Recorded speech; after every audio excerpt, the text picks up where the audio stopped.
evening and welcome to Undisputed. This is the official Seconds Out Watch Along, the #1 boxing channel out there. Well, it is when I'm on. I'm Keith Fraser, and let me tell you, this is a very special night in boxing. This is the first undisputed heavyweight title bout in this country, and it is the rematch between Oleksandr Usyk and Triple D, Daniel Dubois.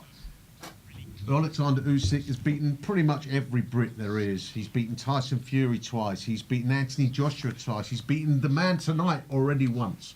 Can he make it twice? Or is it now Daniel Dubois' time?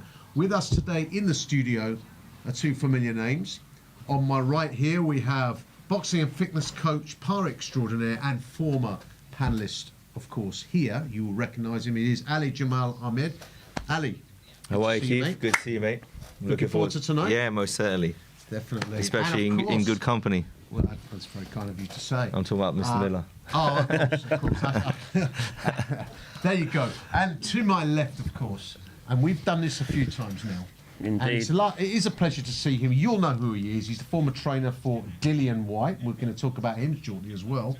And obviously the owner of IQ Boxing, an esteemed panellist, former panellist and present panellist, Xavier Miller. Xavier, good to see you again. Thanks for having me, brother. Good to see you. Ali, good to see you, man. Likewise. Yeah. It's been a while, but it's good to see you, mate. This is a very special night. I'm pleased I'm in the studio here rather than out in the pouring rain out in Wembley Stadium. And it's nice to be sitting amongst two people in the know. I always maintain I'm the fan and you guys are the man. So without further ado, I'll go over to you. First of all, Ali. There's so many ways that this fight can go, but just in summary, briefly, as we start the evening off, Daniel Dubois has to set the pace, set the tone. If Daniel Dubois wants the success and get the victory, the first 4 to 6 rounds, I think, are very, very important and crucial to his game plan. If he lets Oleksandr Usyk settle into a rhythm early doors with that lead hand, just tapping around the corner as a southpaw would, it could potentially end up being a long night for Daniel. But I really do believe that the last couple of years he's really developed his mental as well as his physical attributes, especially with Don Charles, and the last 3-4 fights show that. I don't see him taking a backward step tonight, but yeah, I think it's going to be a fantastic fight. It's going to be a lot closer than people have suggested through the week, and I'm expecting a massive performance from Daniel Dubois. Xavier. Yeah, I'm really looking forward to this fight. It's a difficult one because we've seen the fight play out already. It's just about whether Daniel can make those adjustments. As Ali alluded to, Daniel's been on really good form. Don Charles has done a very, very good job with him. It's his time now. If he's going to do it, he's going to do it now. Usyk's been around a long time. This is his second weight division, a very long amateur career. So, we're being hoped that, the time has taken its toll on him, on his body. He is a natural cruiserweight, but has proved that he is a heavyweight because of the names he's beaten. And once you've beaten good names as a heavyweight, you are a heavyweight. And, just hoping Daniel can find that shot again because it was legal. But that to me that should be the focus, is strictly the body. Correct. You're fighting a fighter coming from a lower division. These smaller guys do have a smaller waist, and that's where you should be targeting, is the body. As Bo successfully did against Holyfield in the first fight. Focus on Evander's body. As hard as it was to watch because he's my favourite fighter, it was a smart tactic because that's what you do. You've got to slow these guys down later in the fight, and Usyk is getting older, so that should really be the focus for Usyk. Seen it all, done it all. He's not going to bring anything that he hasn't seen before. You're just hoping it's a slightly depleted version of Usyk. Well, I've got a very different take to you guys. As you know, I always strive to be different and always am a bit different. Yep. Do you know what I think is going to be possibly the deciding factor in this fight? One man, the referee. I think if the referee is pro Usyk, I'm not saying that he'll be biased. I'm saying if he's strict with Usyk in terms of his showmanship, his gamesmanship, I should say, I think it gives Daniel the edge. I think if he's strict with Daniel, because of course Daniel, we know he's going to go for the body, and Daniel, even against Joshua, he caught him a couple of times low. So I think that depending on whose side, if you like, I'm not saying, as I said, I'm not saying he's going to be biased. Whoever he's going to be stricter with, I think the other guy will be getting a slight edge. I think the referee's key to this fight. That's a good shout. I agree. Yeah, I mean, the referee, I mean, obviously, when you're in a changing room, the referee will come and see the fighters and say to them, you know, where a low blow is taking place. They'll show you the belt line. And I think it's about a referee just being brave. You know, you've made a decision in the changing room. You said, right, that's legal, that's illegal, and you should stick with that the whole fight. And if you do that, then it's fair. You know, a lot of these, should I say, fighters or heavyweights, they do bring this waistband up very high, and then bring the shorts up high. So a lot of referees will say, right, if you're hitting the belt line, it's a legal shot. Now, if that's the case, then the shot was legal. And I would go further as to say, okay, putting the referees aside, I do think that could swing it either way. I've got this hunch. Look, I'm in Camp Dubois. Obviously, Don is a friend of this channel, and he's our friend. And of course, there is a slight element of emotional in my judgment of this fight, because I think Daniel may stop Usyk tonight. If I was putting my house on it, then of course I would probably go with an Usyk points victory. But I've got a feeling something funny could happen tonight. You never know. It's unlikely, but can you imagine if it's a points victory to Dubois? Very unlikely. But these that would be a shock. I'm expecting something very freakish to happen tonight. I've just got this feeling. I don't know what it is. But I'm going to go out on a limb. I'm going to say Daniel Dubois will stop Usyk this time in around about round 7 or 8. Interesting. I mean, many years ago, I predicted Tyson Fury to go to Germany and beat Klitschko, and it has that feel tonight. I agree with what you're saying. I think something is special in the air, and Daniel Dubois can definitely cause an upset, and it won't be. If he does win, for me personally, it's not a shock. The way everyone's going on in the media and the pundits, etc., it sounds like it's like an 80-20 split. But for me, it's a 60-40 fight in Usyk's favour, and rightly so. He's unified twice in various divisions, and he's a special fighter of this generation. But for me, timing is everything. Daniel is 27, 28 years old.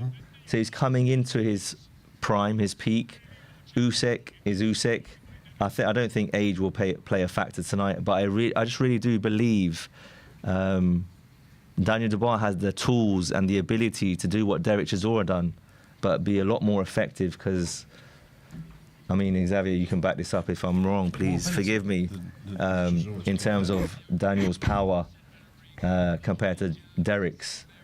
Does he have more?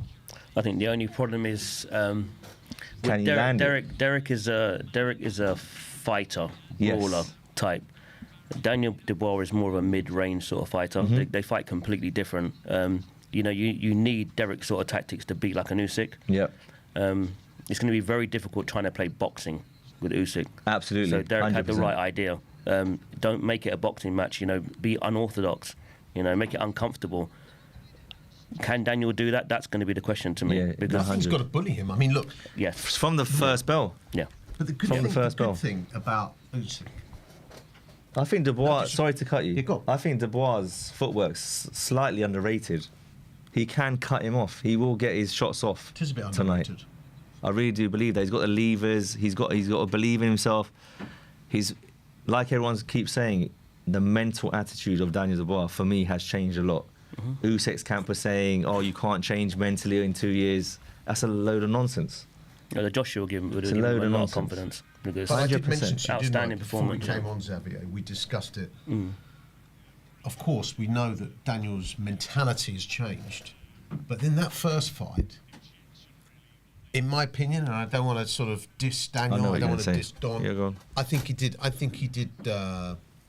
Take a knee. He lost his heart, and I Whatever think you wanna call it, yeah. he's going to need his heart here. But I do think the way he wins is similar to the way Derek Chisora fought Correct. him. Correct. However, and obviously I allude to your better knowledge than mine, I think he needs to take a few punches on the way in, Daniel. I think he's got to go in and really lay it on Usyk. He's got to punch in the with way him. that we've been saying that Joshua needed to do. But I think he's got to walk through. He's got to take a little bit of leather going in. And the good thing is, I don't think Usyk is a heavy puncher at all. He is a collective puncher.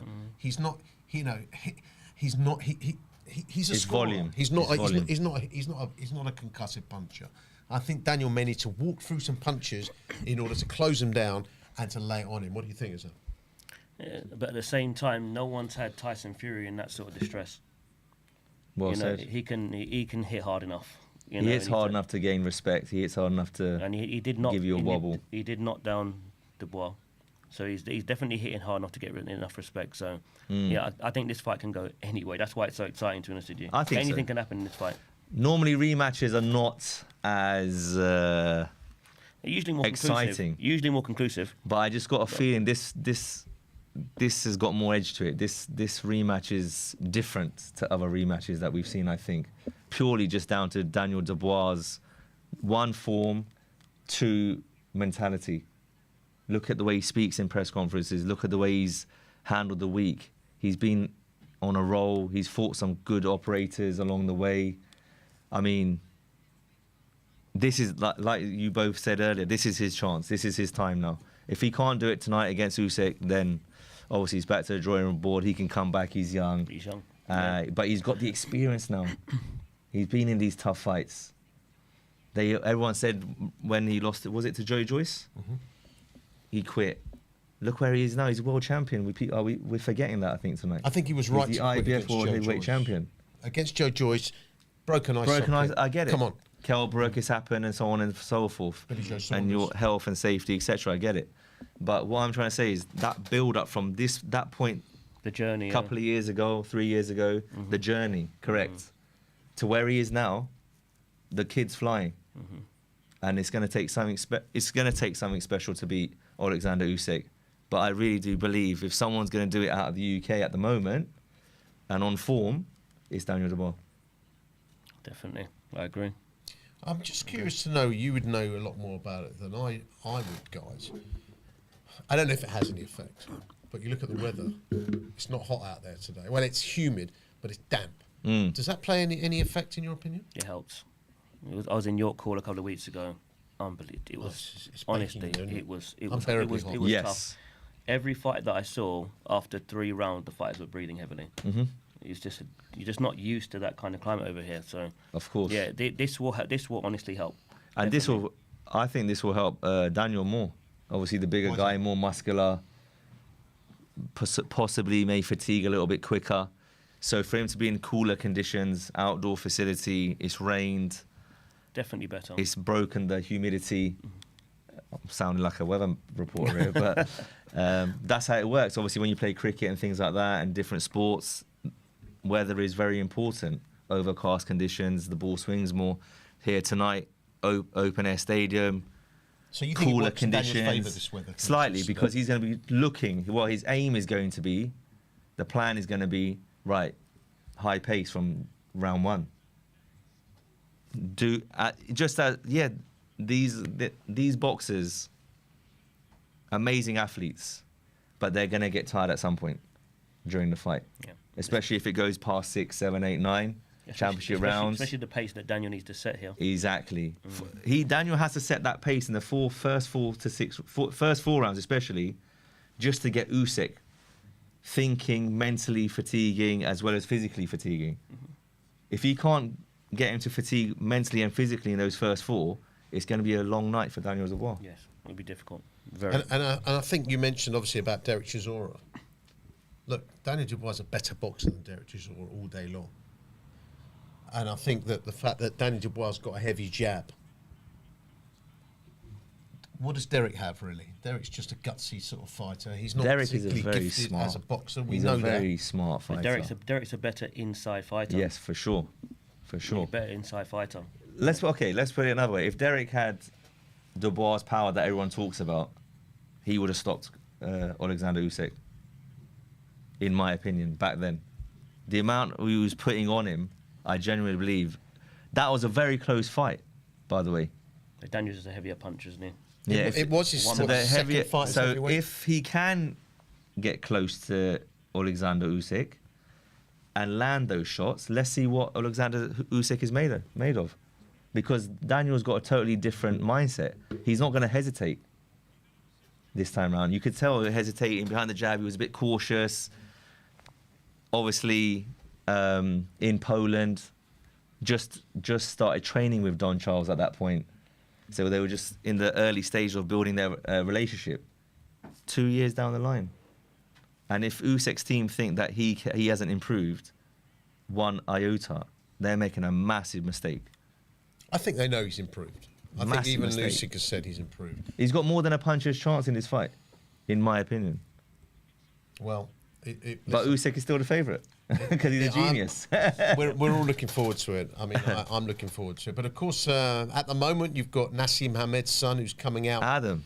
Yep. I feel kind of sorry for some of the undercard boxers here. People are kind of thinking, I don't want to be sitting out in the pouring rain. So the stadium is pretty empty at the moment.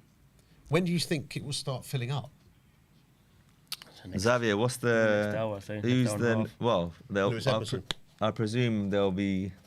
It should be half full by more than half full by the time Okoli gets in there. Oh, definitely, yeah. That's the co-main. Is that the co-main, and Yeah. then what's the one before that? Is that Louis the Emerson Lewis fight. Emerson. yeah? Yeah, So by then that's a you good should be fight. looking to get to about 45, 50, 60,000, and then Okoli 80,000, and then. But look, it's a fantastic experience. It's a massive stadium. One of Prince Nassim's kids has just come into the ring.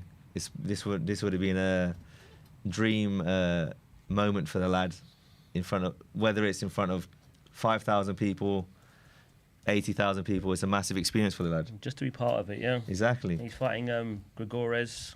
You know, obviously not the best record, but this is what you want at this stage. It's just a learning fight.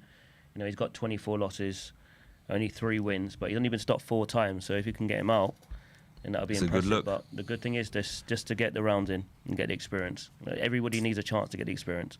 What do you think about this notion of? I mean, we're seeing it a lot. We've obviously seen Chris Eubank Jr. against Conor Benn, Campbell Hatton, who has just announced his retirement, and actually good on him because, no disrespect, in my opinion, he's never going to make it as a top level boxer like his dad, and he was almost trading off his dad's name. Let's face it. He gave it a go. He wasn't quite good enough. What about? It just seems that everyone's son is coming out of the woodwork now, doesn't it?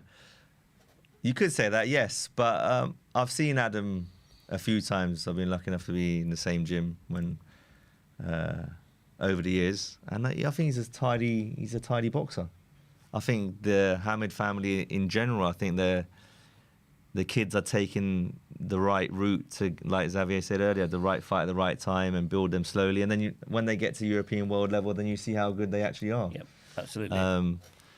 But he's sharp. I expect Adam to win this fight. I expect him to win it every single round. Can he get the stoppage? That's what everyone's looking for. And then take him on to the next step. He's with Jamie Moore, who I think is a very good trainer at the moment. He's got a very good stable. manager, Sam Jones. as well, Exactly. So yep. they know what they're doing, right, Xavier? Yeah, good team.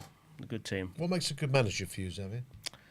For me, definitely making sure your fighter's comfortable with who they're training with, because that's the person they're spending all their time with. So being at the right gym, being with the right coach, making sure that the fighter has got the finances to do what they need to do. You want to become a full-time pro, so sponsorship, etc.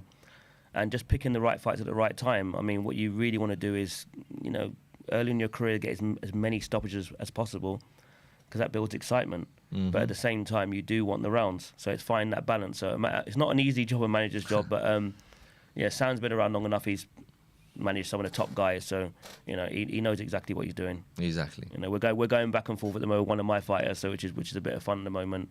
I've got a lightweight, Ahmed Hatim, and they've collided a couple of times because he wants to fight Cameron Vong.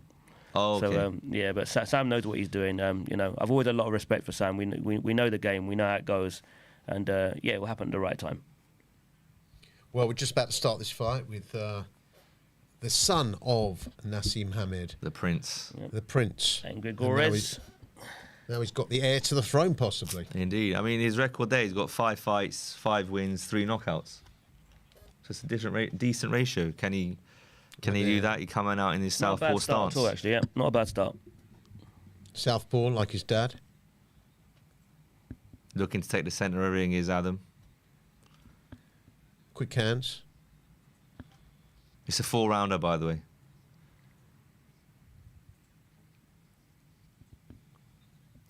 It's a little bit dangerous actually nowadays. We've seen it with Hatton, this lack of amateur experience. So I tell these kids all the time, coming into boxing, it's very important to have as many amateur fights as possible. It does put you in good stead. You come across every type of style you could possibly come across in the amateurs. Southpaw, orthodox, guys with their hands down, guys that come forward. Yes, and that's your learning, that's your education. And that's why, again, the manager has to know exactly what they're doing in a situation like this. It's making sure, okay, you didn't get the experience in the amateurs, we need to get in the pros.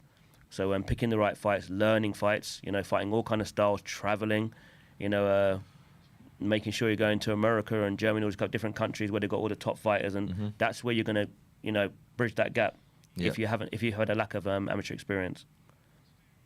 Yeah, no, I totally agree with that. That's really why Usyk is ahead of everyone else in the heavyweight division. Is because of the foundation. Those 300 odd amateur fights compared to everybody else who's really had a lack of. This is why he's in front. 40, 50, 60. Yeah, it's not enough. Yeah, each time you go from that change room to the ring, it matters. It counts. Well, you've got obviously a man who you're very close with, who's obviously a friend of this channel, Jordan Thompson. Zero amateur experience. How has that affected his career? Well, he's fought for a world title, so he hasn't done too badly. Not badly at all. Good guy, Jordan. Yeah, and then Xavier's been part of it at one point or another. I think Jordan's in a very good position. He's done rounds with, Xavier hit the nail on the head. For someone like Jordan Thompson, he's travelled and he's gone and learnt his trade abroad. He's sparred the likes of Tyson Fury, Usyk, Bradis, and many, many more. So he's got the elite rounds in. He's got plenty of those rounds in, and he's just going to come back bigger and stronger in the near future. 2 years out of the ring. I mean, obviously Jordan's a friend, and we root for him. But he must be chomping at the bit to get back in. He's almost 2 years out of the ring. It's a long way, and this, in his absence, obviously he's moved up to heavyweight now. He's coming back as a fully fledged heavyweight. Yeah, that's the plan. This is a division. It's a money division in this country, let alone on the world level. 100%. I texted Jordan the other day. I said, I can't wait for you to get a couple of wins under your belt and take on someone like Lawrence Okoli, because I think that I've got to be honest, I'm not a fan of Lawrence Okoli. I know that many people, I'm a purist, and if I'm honest, he's done very well, but I'd rather watch paint dry, if I'm perfectly honest with you. That's a bit harsh. Listen, I'm going to be honest with you. Fair enough. You've got to respect what he's achieved, and he's effective, but he's not pretty on the eye. And I think someone like Jordan potentially could beat him when he comes back, don't you? Yeah, I honestly believe Jordan, when he does come back, and that'll be very, very soon, he's going to shock a lot of people as well. A lot of people have written him off, and listen, Jordan is the type of person that stays in the gym. He's been extremely active with his time off, and when he gets back into it, people will see the real Jordan Thompson in the heavyweight division. Stronger, more mobile, punch resistance, etc. Everything will be there. Has taken a lot of criticism. If you listen to the likes of Talk Sport, the likes of Simon Jordan have not been overly complimentary of him, which is a bit unfair. I sent Simon Jordan an email saying, listen, talented lad. Of who? Of your man. Well, listen, people talk. People can talk, and let them talk. That makes it even better when you win. So it's adds fuel to the fire in a positive way. I mean, that's how we look at things as a team, and I can only see good things for Jordan in the future. He's got the ability. He's an amazing athlete.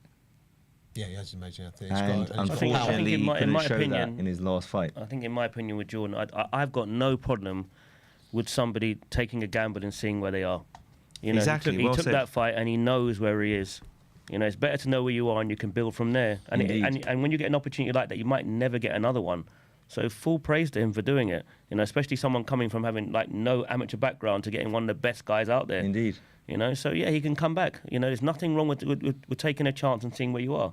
Exactly. There's no point having 30, 40 fights and not fighting anybody. Precisely. You need to know where you are. How do you fancy, maybe even watching now? But how do you see him in the heavyweight division? If I had a cruiserweight or a bridgerweight, I'd encourage him to go to heavyweight. That's where the money is. You know, this is why the previous guys moved up from their previous division, because they're the money fights. You know, Riakporhe is going to look good as a heavyweight. Okoli is going to look good as a heavyweight. You know, and I've always said that it's an advantage to be the smaller guy. This is why Usyk has had so much joy against these guys, because, you know, he's been used to fighting quicker guys. When you go up to heavyweight, the heavyweights are slower. Boxing's about speed, and this is why he's managed to do what he's been doing. You know, it's obviously it took him a while to grow into being a heavyweight. That's why Derek had so much success with him early on. But you know, now he knows he's filled and he knows he's a heavyweight. It's a bit more difficult, but you know, when I used to spar, I'd much rather spar guys who are heavier than the lighter guys that are really quick, Rapid. Yeah, it's harder, and you can simplify boxing. You don't have to always make it so complicated. You know, boxing's about speed. You want to get to the target first. You know, your footwork coming from a lower division, you're going to be quicker. Yeah. Look at the angles that Usyk uses. You know, a lot of the heavyweights are flat-footed. Correct. He's not flat-footed. That's so right. it's an advantage.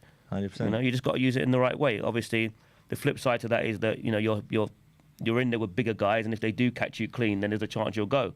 But you know, like I said, when you've had that much experience, you know, the key is if you look at the elite guys, usually they don't put themselves in a position to get hit with a fight-ending shot. Usually, and that's what happens with the elite guys, unless they're fighting another elite guy. Yeah.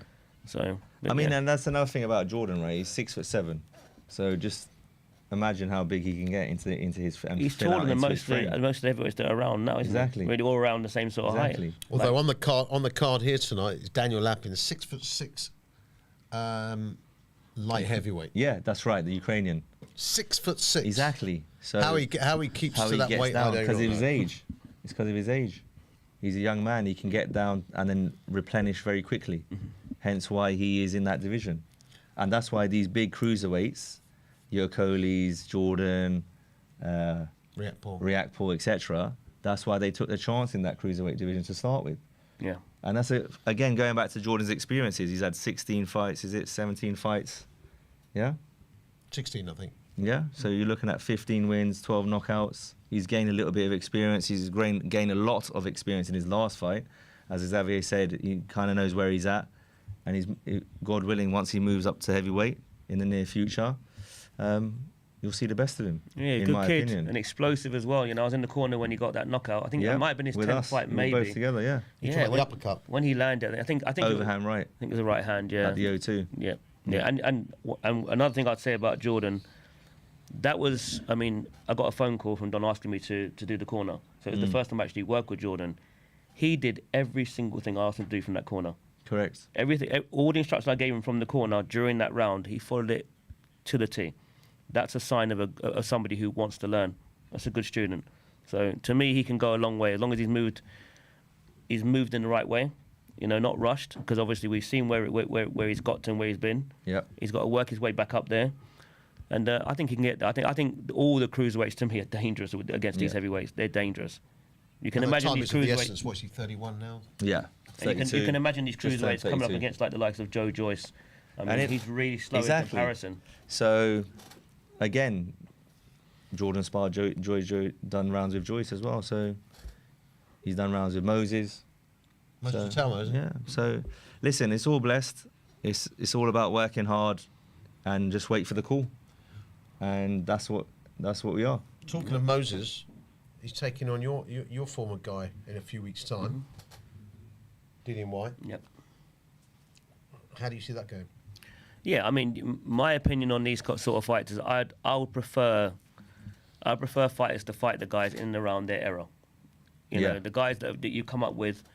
I'd rather you fight those guys, because I know a lot of guys like the passing of the torch, but really, a lot of times it's not good to be around at those times, because you're being used for your name. Correct. In this fight, it's interesting because Moses has not been tested at all. Correct. Dillian has been at the highest level. Yes, yes. And, you know, if that fight goes past round 3, 4, and 5, this fight is going to be very, very interesting because Moses had it all his own way so far.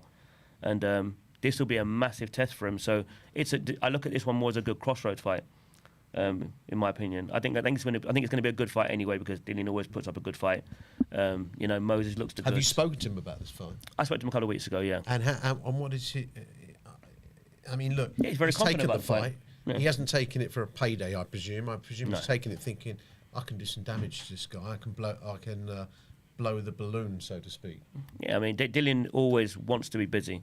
You know how it's been, you know, the past few years for boxing, it's been quite hard getting some consistency. So, you know, Dillian loves a challenge, loves a fight. So, yeah, he'd be very confident going into this one. And as he should be, he's the guy that's, you know, had all the experience. Correct. You know, and he's got some good names on his belt, and he's got a win over Parker. You know, he's beaten a former gold medalist and world title holder in Povetkin. Correct. And he's had some good wins. So, you know, Dillian's been there. You know, we're waiting to see what he can do when he gets there. Yeah. And if he wins, he's And back, he's back in the mix. No, and that's why to me, it's worth the gamble. I think so. It's worth the gamble. I think And if so. he It's just loses? unfortunate his hand got that injury. It was clear to see. Obviously, he was shown doing the weights, and he got jarred, didn't it? Oh, yeah. Dillian's. Yeah. Well, who was he supposed to fight? What fight was that supposed to be? Do we know? I can't remember. Before the Moses fight, he was supposed to be fighting someone. Then he got his hand injured. Was it Parker? I think it was Joe Joyce. Joe Joyce. Yes, The it Joe was. Joyce fight. And then obviously Joe Joyce got a replacement in, didn't he? But yeah, it's just unfortunate. Things happen in boxing. You get an injury, you're out for a while, and then obviously as Xavier said, it takes 1 or 2 years to try to get your rhythm back, try to get back into a fight. It takes time. And yeah, I think Dillian's got a very good chance if he can get past the first 2-3 rounds, to be honest. It's a good time for the heavyweights, isn't it, really? 100%. Some good money to be made out like there. Keith, and you there's a just lot of said it. There's you're 1-2 fights away from fighting in Saudi. One or two fights away on being on a Riyadh season show. On an all British, with an all British. Do you know what I mean? them. Yep, So definitely.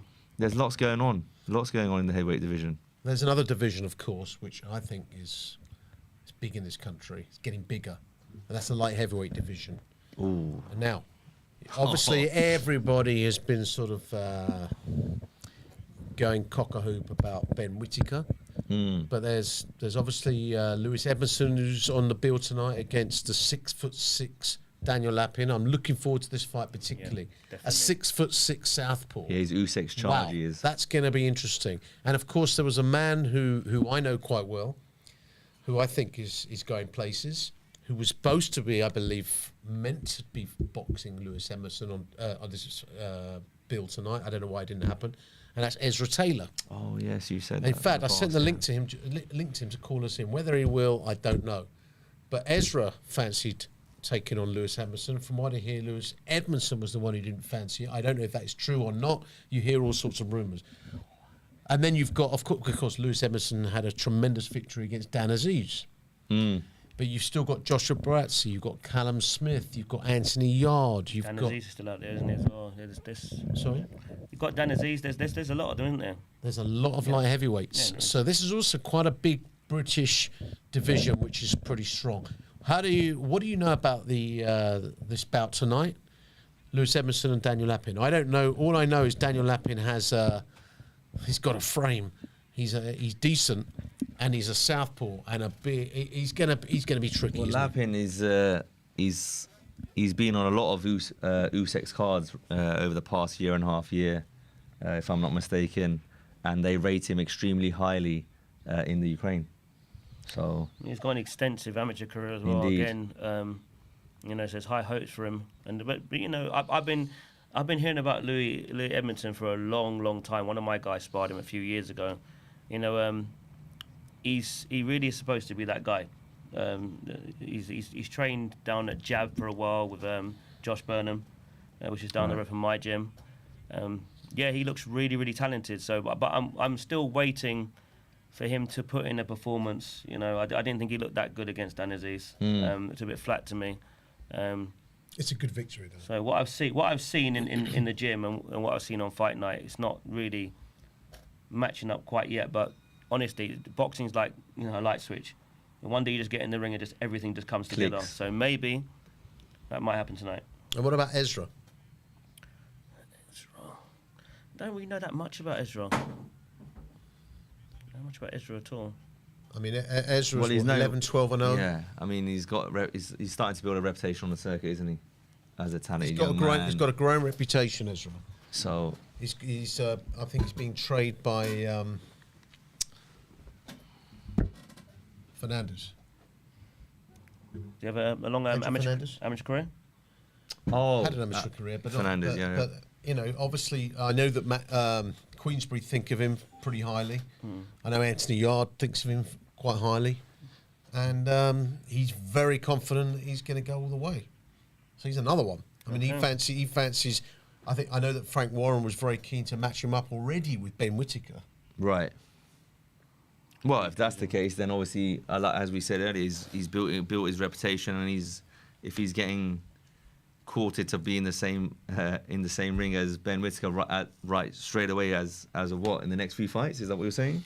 There's been talk about it, but I don't think it will happen for a while. I think you got to build these fights as well, because at the end of the day, we were talking about the heavyweight division with Jordan, Lawrence, and all these guys. You got to build these fights, and why can't they fight potentially at world level, at a world title eliminator and things like that? Why does it have to be straight away? Isn't it? Because in the light heavyweight division, it's going to open up soon. Of course. Bivol, And same with the heavyweight division. Yeah. With all the belts they'll spread, I'm sure, after not this. only that, but Beterbiev is what? How old is he? 37, 38? No, I think he's 40 now. Is he 40? Keith, Well, there you have it. And then you got Bivol as well at the top. So there's some. How interested are you guys in the third fight? Ooh, well, the rumours are they're trying to take it to Russia, aren't they? Are you interested in it? It better be of an Bivol third fight. To be honest, I think it's 1-1. It'll be the same stuff. I wouldn't mind seeing it. I'm not gonna. It's 2-0 2-0 to Bivol all day long, in my opinion. All day long. But as it stands, 1-1. No, but it's 1-1. Do you want to see a third fight though? As someone it's that split in my gym. It's a close fit. for me Close fight. personally, being in boxing and what we do and stuff, I would love to see it from a technical point of view, the skill set, the two different styles, how they mesh together. It was. Do you think it was a boring fight? I mean, For me, I enjoyed both fights. so did I. I like to see, I'm a purist. I don't like to see scraps. Does nothing for me. When I go watch boxers, I like to see the sweet science. Technique. As Lewis would always say. Yeah, technique. Artistic sweet violence, science, artistic violence. I like to see skill. This is an art. I come from a martial arts background. I like the art. When I watch the game of tennis, I like to see aesthetic beauty. When I watch football, I like to watch, Pleasing on the eye. pleasing on the eye. So Yeah, but you can't mix. What's wrong with mixing it? nothing wrong at all. So do you think Beterbiev? I like that fight. I enjoyed it. You're not a fan of Beterbiev's style? Not Is that what you're particularly. saying? And I thought Bivol won both fights. That's harsh, man. I think Bivol won both fights. Look, you can't knock. So you this don't like idiot. Mike Tyson? I did like Mike Tyson, but funnily enough, when he was on the way up, Mike Tyson was very different. Mike Tyson was very underrated as a boxer. His speed and his head movement is probably the best there's ever been when he was coming through. I mean, but when he got older, and of course he wasn't a great liver, his head movement was not the same.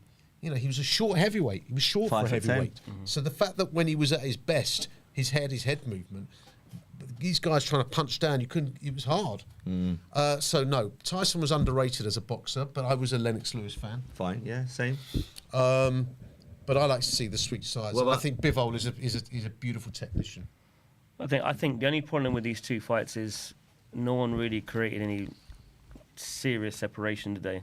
The No. fights were very close. Indeed. There was like a round or two in it either way. No matter how it's what you liked when you watched those two Facts. fights. So I think they do need a third fight, but someone needs to I win it agree. more decisively. I agree. But again, It's a bit like the Canelo Triple G fight. In my eyes, Triple G won the first two fights. yeah, I Good agree. day, I said definitely. Triple G definitely won the first fight. I agree with all I that. don't But agree. I don't agree. Canelo won the second, and did they have a third one? I They had a third one. I don't. Yeah, and I Canelo don't won the agree third at all. one. But I think what the problem with something with watching fights at times is that you can go along with what the opinion of the you got these promoters and managers all screaming how they feel the fight's going, Yeah. but you have to score fights round by round. I totally agree and with you. Triple G dropped 6 rounds. The momentum was with Triple G, but when you do the maths, yeah. he dropped 6 rounds, and the second fight was as close. Yeah. So You when know, I so- say he won, me personally, it was a 1 round. This 2 is what I rounds. mean. Do you know what I mean? See? So then it's no what one's we're really looking winning at. it that clearly. That's the So problem. we're scoring.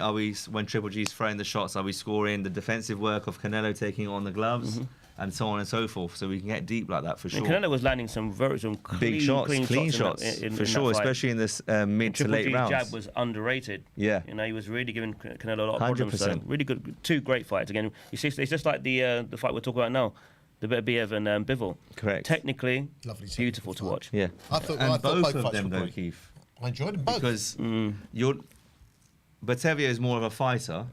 He's a fighter boxer, I'd say. Yeah. Come Yes. forward, Yes. tight guard, tight, Yeah. slip, roll, footwork nice, cuts the ring off nicely. What I'm trying to say is you need to start appreciating that more. Because that's an maybe art you're in right. itself, mate. Because you're thinking about it, they're slugging away. But at that level, they're finding the traps. They're pushing their opponent into certain positions in the ring to deliver what they deliver, which is inside fighting. It's true. Look, obviously, being a great inside fighter is a skill in itself, so I can't knock that. But I think if you look at, for me, the top. Does that affect your scoring? That's the next question. I know you're meant to be asking us questions, but I'm interested. Here's my thing. I'm intrigued. Yeah, it's interesting you say that because first of all, I remember doing these watch-alongs with Barry Jones, and I probably scored too many rounds of draw because I don't just score a round for the sake of making one round a winner. But yeah, I think it does actually, because I tell you why. Because when I look at a boxer, the reason Beterbiev won the first fight is because, first of all, he was very active. Pressure. He was more pressure. He was given more pressure in the last half a minute of every round, and I think that's what incited the judges. You remember what's closest to you. Sure. And I think people like the aggression, but no, you see, the way I look at it, and you guys, like I said, know more than me. Boxing is the art of hitting and not getting hit, and I don't think judges look enough at the art of not getting hit. Yeah, It's true. that is true. It's a good point. I agree with that. For So sure. I- I mean, and the I think that's judging. unfair. We speak about it every time we come on. Judging is an issue. Not just in the UK, just around the world, and Yeah. how It's not just how about offensive skills. defense You is look very at someone important. like Shakur. People he gets criticised because people think he's boring. I don't think he's boring. I think he's a master. Well, He's Yeah. a master. I'm guilty of criticising him, to be honest with you, because He can do more. I wanted to see the performance he put on the other day. Yeah. I know what he can do, and I'd rather watch that than some of the other performances. Yeah, because he can do people more. say Because the it's in same the about locker. Leonard. It's in his He's that good. locker. It's in his locker to deliver Yeah, he can. those punch combinations. Absolutely. After the beautiful defensive work and so on and so forth. But Well, I tell he's you, more. He seems to be molding himself into a young. Well, there's only one Floyd Mayweather, but that type of style, you know. fantastic. Well, there's a guy coming through who I think I've mentioned to you. For me, I say it every time I come on here. Best Olympian I've seen since Roy Jones Jr., Andy Cruz. Yes, I knew you were going to say. This guy He's quality. is something else. I mean, He is quality. wow. I mean, look, he's the same division. He's a lightweight. You know, It is scary, that. Keyshawn Davis is supposed to be the big talent in America. Well, Keyshawn Davis lost him 4 times in the amateurs, and he says he wants to fight Andy Cruz. He doesn't want to, because Cruz, although he's an amateur and he's a little bit pitter-patter because he comes from an extensive amateur background, this guy knows how to. This guy is a skillster par extraordinaire. I'm really, He is, glad, he's quality. I'm really glad you mentioned him because I've just got a new lightweight about 3-4 weeks ago. He's managed by Mickey Amu, Samuel Techi. he won a bronze medal in 2020, so he's around the same Olympics in Tokyo as Andy Cruz. Andy Cruz And won, I think, in Tokyo, I think it was, yeah. Yep. So I'm actually looking at him because the box that I've got now, he's 7-0 with 7 knockouts, and I know Andy Cruz hasn't had that many fights. So 5 or 6 fights. Yeah. So I'm looking at the likes of Andy Cruz and those guys definitely. Yeah. I mean, Samuel, once you medal to me in Olympics, then you get moved differently anyway. Of course, yeah, for sure. But they're already talking about getting him a world title shot next. For Cruz. Yeah. Yeah, I'm not surprised with that. Yeah, I'm not surprised with that. I'd love that fight. Exactly. Your man? Yep, absolutely. I would love that fight. Next year, I'd love that fight. Definitely. Well, I don't know much about you. What's your name of your man? Samuel Techi. Samuel Techi. From Ghana, bronze medalist. 7 fights, 7 knockouts. 7 knockouts. So if he was bronze medalist, he must have either, if he's in the same weight division. In they the were Olympics, actually in a slightly higher weight, I think. Ah, okay. He was at lightweight because I spoke to him the other day. He said I think Keisha and those guys was a slightly high weight for those for that Olympics. Sure. Yeah.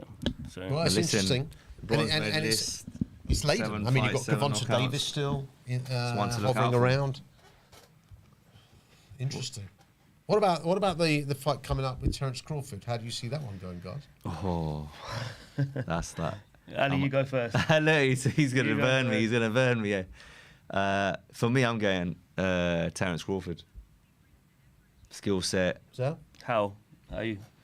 Points. You're going points, Terence? Yeah, points. Okay, so the key to this fight is very similar to tonight. Can Terence absorb Canelo's power? And if he can, that's the only question mark. If he can, in my opinion, like you, he will. It's an 8-4 type of scoring system for me. Unless Canelo randomly after 4 or 5 years starts to move his feet a lot quicker than he used to because of his knees and stuff like that. So let's see, because he's been sitting in the pocket, just walking forward, take a shot, walk on, slip a shot, throw a shot. You can't do that against Crawford. For me. I worry about Crawford early. Yeah. I don't think he makes the best starts. Sometimes he gets caught blind. He does get caught clean at times, Crawford. He can't afford to do it in this fight.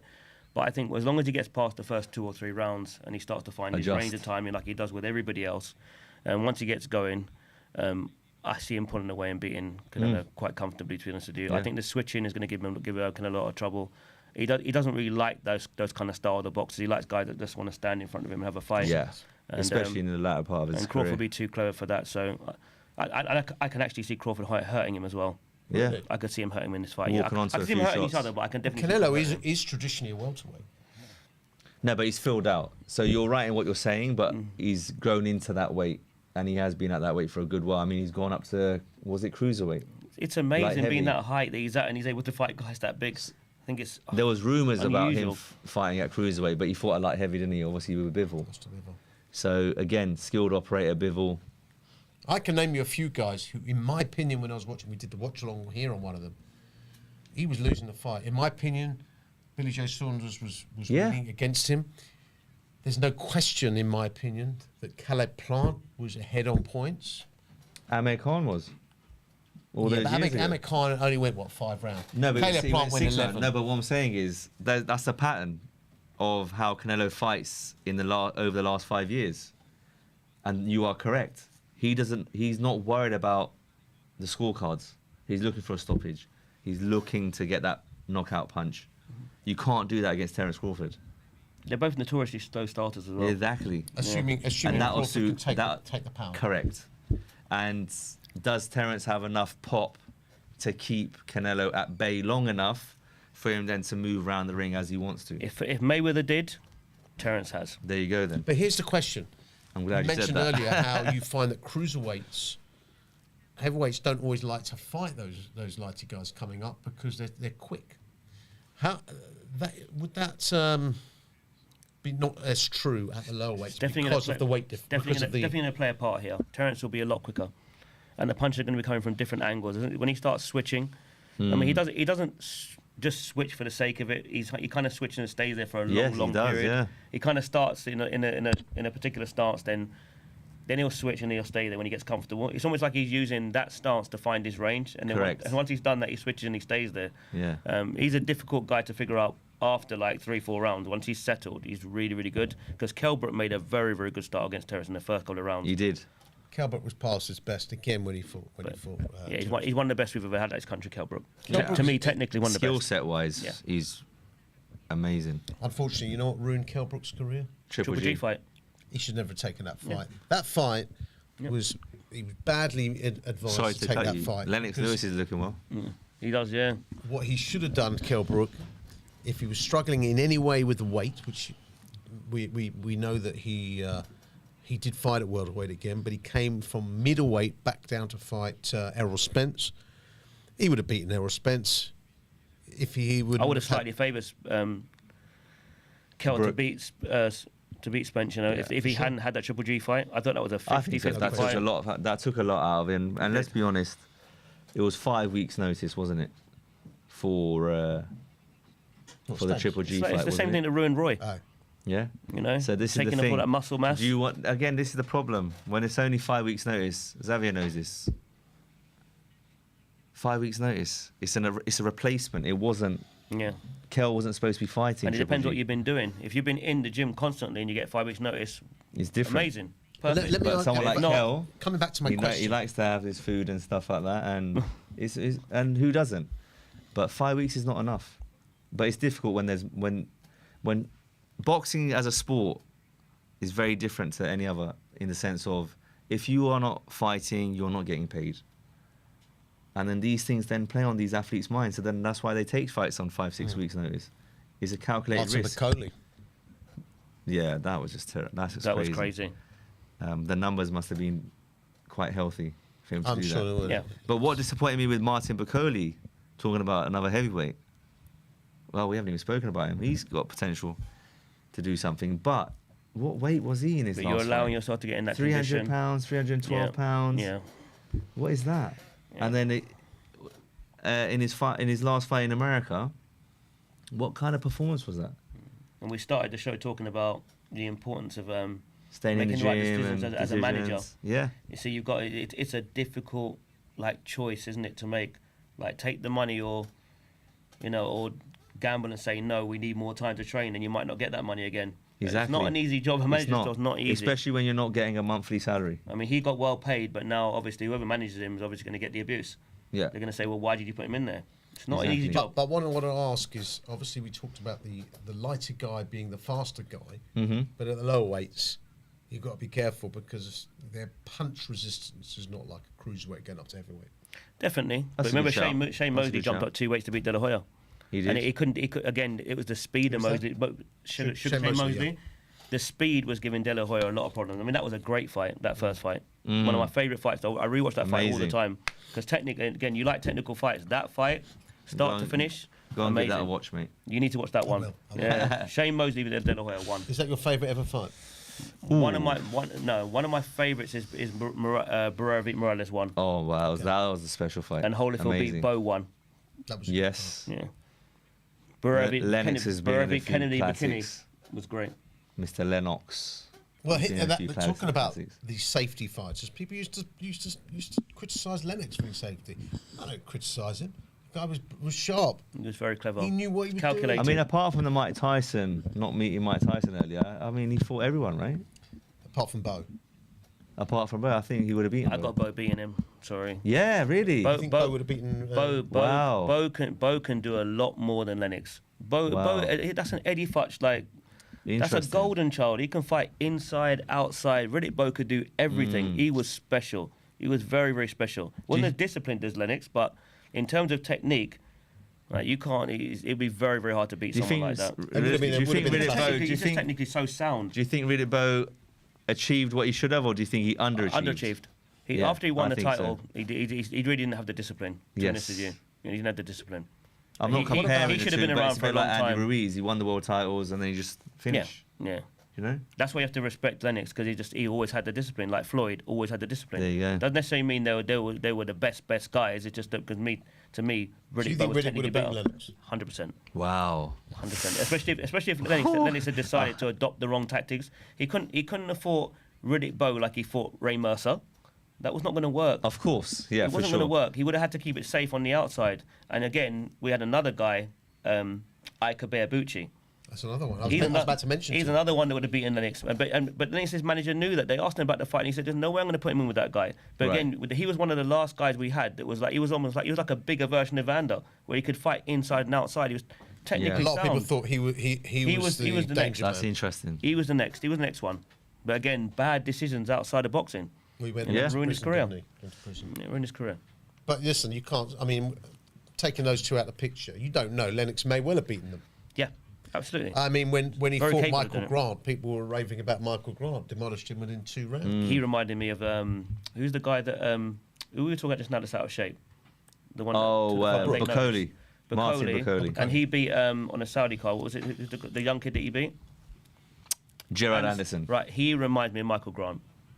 Anderson does. When I watched him, I thought they're hyping you up, and it's not. To me, you're going. Well, as soon as you come against a really, really good fighter like a Martin Bacoli, that's the way it's going to go. That's the way I saw Lennox with Michael Grant. Jordan's first spar, Martin Bacoli.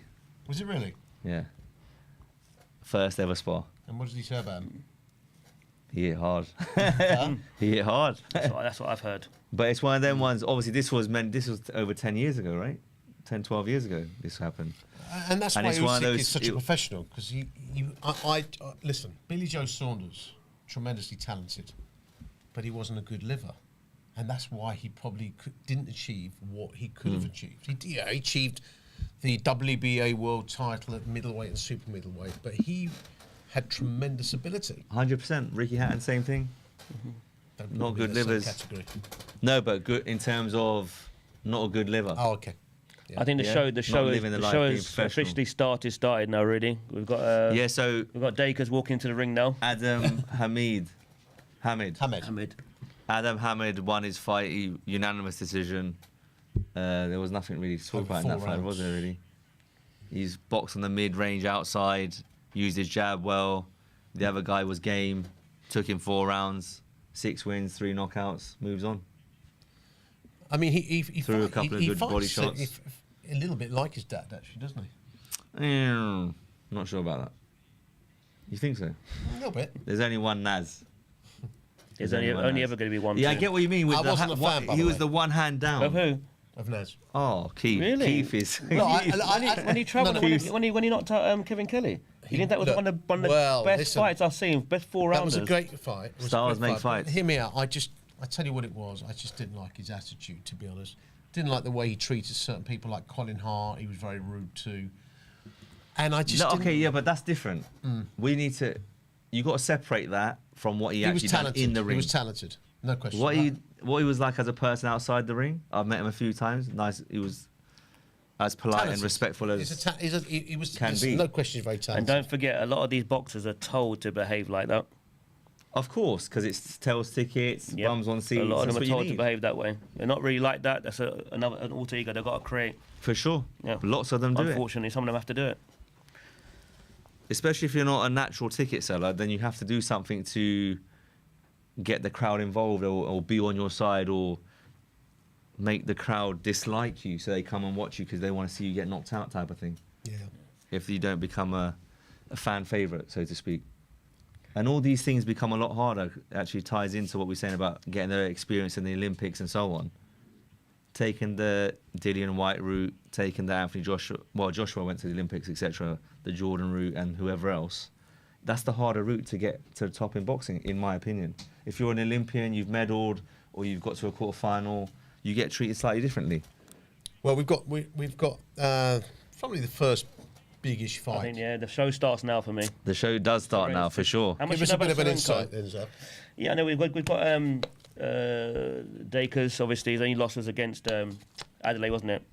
Yes, it yeah. was, the stoppage. But, he's quite skilled, but obviously we're looking at Sorenko. He's supposed to be the next big thing, out of his 22 wins, 19 knockouts. He's 30 years old, obviously being supported by Team Usyk. He's from Yeah, I Ukraine. thought so. This should be a good one. We're going to find out a lot about this guy now because, Dakers will give him a good test here, but... Where are we putting Dakers, Lavio? Is he British, European level? British that's level? Bashir, isn't it? It's Alan Bashir. Yeah, it is, yeah. The great Bashir, yeah. Yeah. So he'll be in... shockingly, I've heard that he's in Usyk's camp as well. Oh, really? Yeah, I thought that he was jumping ship. I didn't know he was going to be in that camp. I heard someone mentioning it today. Oh, really? Because I think he was one of the first. I think he was one of Usyk's first coaches. Oh, I didn't know that. Okay, amazing. That's an interesting link up. The stadium's still very empty, unfortunately. It will be. It will be. They've actually got to get a move on. We've only got like another two or three fights. Well, 3 fights until the main event. So there's not that many fights to go, really. 3 fights before the main event. Yeah, and it looks, to be honest, ladies and gentlemen, it looks like it stopped raining as well. The sun's come out, Wembley Stadium, at the right time. Yeah, some of the guys from my gym have gone to this event as well. Yeah, I'm sure they have. Yeah, it's around the corner. I heard that some of the residents in Wembley got some free tickets when the fight was first announced as well, which is great. Oh, that's amazing. I think what they should do, I think for all these kind of shows, I think they should send out tickets to all amateur clubs and select maybe 3 or 4, 5 amateurs from each club and allow them to go to something like this. Well said. I don't see why that shouldn't be happening. You know, these guys one day want to be up there. Inspiring them to be there, see it live and direct. Yeah, and there's different ways you could play it. You know, you got boxers who are always attending and always on time. You know, as a reward. You know, guys that have maybe won a tournament. You know, won an amateur bout, nationals, exactly, box cups, capital cups. You know. Yep. Yeah, why not give them a chance? You know, it's incentive to carry on and be 100%. like, oh, I feel rewarded to be part of the sport. But again, boxing is a very strange sport and how it works and how everything comes with it. But strange in the sense of how the kids get treated, how the pros get treated. It could be better, in my opinion. I think even some of the amateur coaches. I mean, a lot of them. Absolutely. It's philanthropic. I mean, it's it goes all the way through. Their time. Like, why not send out some tickets to some of the clubs? Totally agree. It's a lot of dedication, a lot of time spent with young athletes, young amateurs, and to get a little reward to go to an event like this. I mean, is it really gonna cost much? They're not gonna mind sitting all the way up in the top 10. They're not gonna be well. They're just gonna love the fact that they've been there, had a chance to watch the fight. Exactly. So this guy Sirenko has got a serious record, but has he fought anyone of note? Not so far. Is it? Not when I did a bit of research on him. So it's quantity. But he's got a high knockout ratio. And obviously, that's a bit of a concern, especially the way that Dakers went out in his against Adelaide. Against Adelaide, yeah. So. By the way, ladies and gentlemen, you know that obviously we like to hear what you've got to say. You can write it in the chat, and I'll read it out. Can they call in as well? Can they call in yet, Vinny? Okay, so just messages. Yeah, let's have a look. Is anyone in there? Anyone here? Let's have a look. So let's read out already. So, hit the like button, subscribe. So Chris Gillett said 100% agree. Tickets for amateur clubs should be a given, coaches included. Okay. 100%. Big shout out to Xavier there for his point. 100%. We're about to start this first, I guess you could say, interesting bout of the evening. That doesn't mean to sort of downplay some of the other bouts, but this is some of the sort of bigger name bouts about starting now. Referee's waiting, about to... Did they say he's got 11 wins in the first round? I think so. Yeah, that's what they just said, yeah. Okay. Dakers looks a little bit too loose here for me. Yep, it's too loose. For a first round, to me, you've got to come out tighter than this. I mean, his hands are all over the place. And he's dipping to the right, which is going straight into... is it Sirenko? Is that how we say it? Yeah. I think it's always better to start with a high guard and until you get your range and your distance, and then... You know, you can finesse and get into your style when you get a bit more comfortable. Especially when you're fighting against someone who's got a high knockout ratio. Exactly. You've got to be clever with it. By the way, if any of you don't want to send in your comments, send in your grub, because we're a bit hungry here. Also, talking about athletes that are in boxing that haven't had much amateur experience, if at all any. Fabio Wardley versus Justice, is it Hooney? Justice Hooney. Yeah. Olympian. Yep. Got the win. I know it was once, it was one-sided up until the knockout, right? But it's possible. It is possible. As long as you get the rounds in, like Xavier said earlier, quality rounds at that, you can still do good things, big things in boxing. I think Fabio has done a tremendous job. He has. The credit Team White as well, who've moved them along the right way. Absolutely. Yeah, they've been getting him the right fights. They put him in tough, and what it's done is it seasoned him and hardened him. Yes. Because he's getting with guys with a lot more experience, and he's kind of on the verge of a world title shot. And deservedly so. And coming from white collar boxing again, it can be done. It can be. Doesn't usually happen, but when it does get done, we have to credit these fighters. Absolutely. The skill set, you learn it you're basically learning as you go, right? 100%.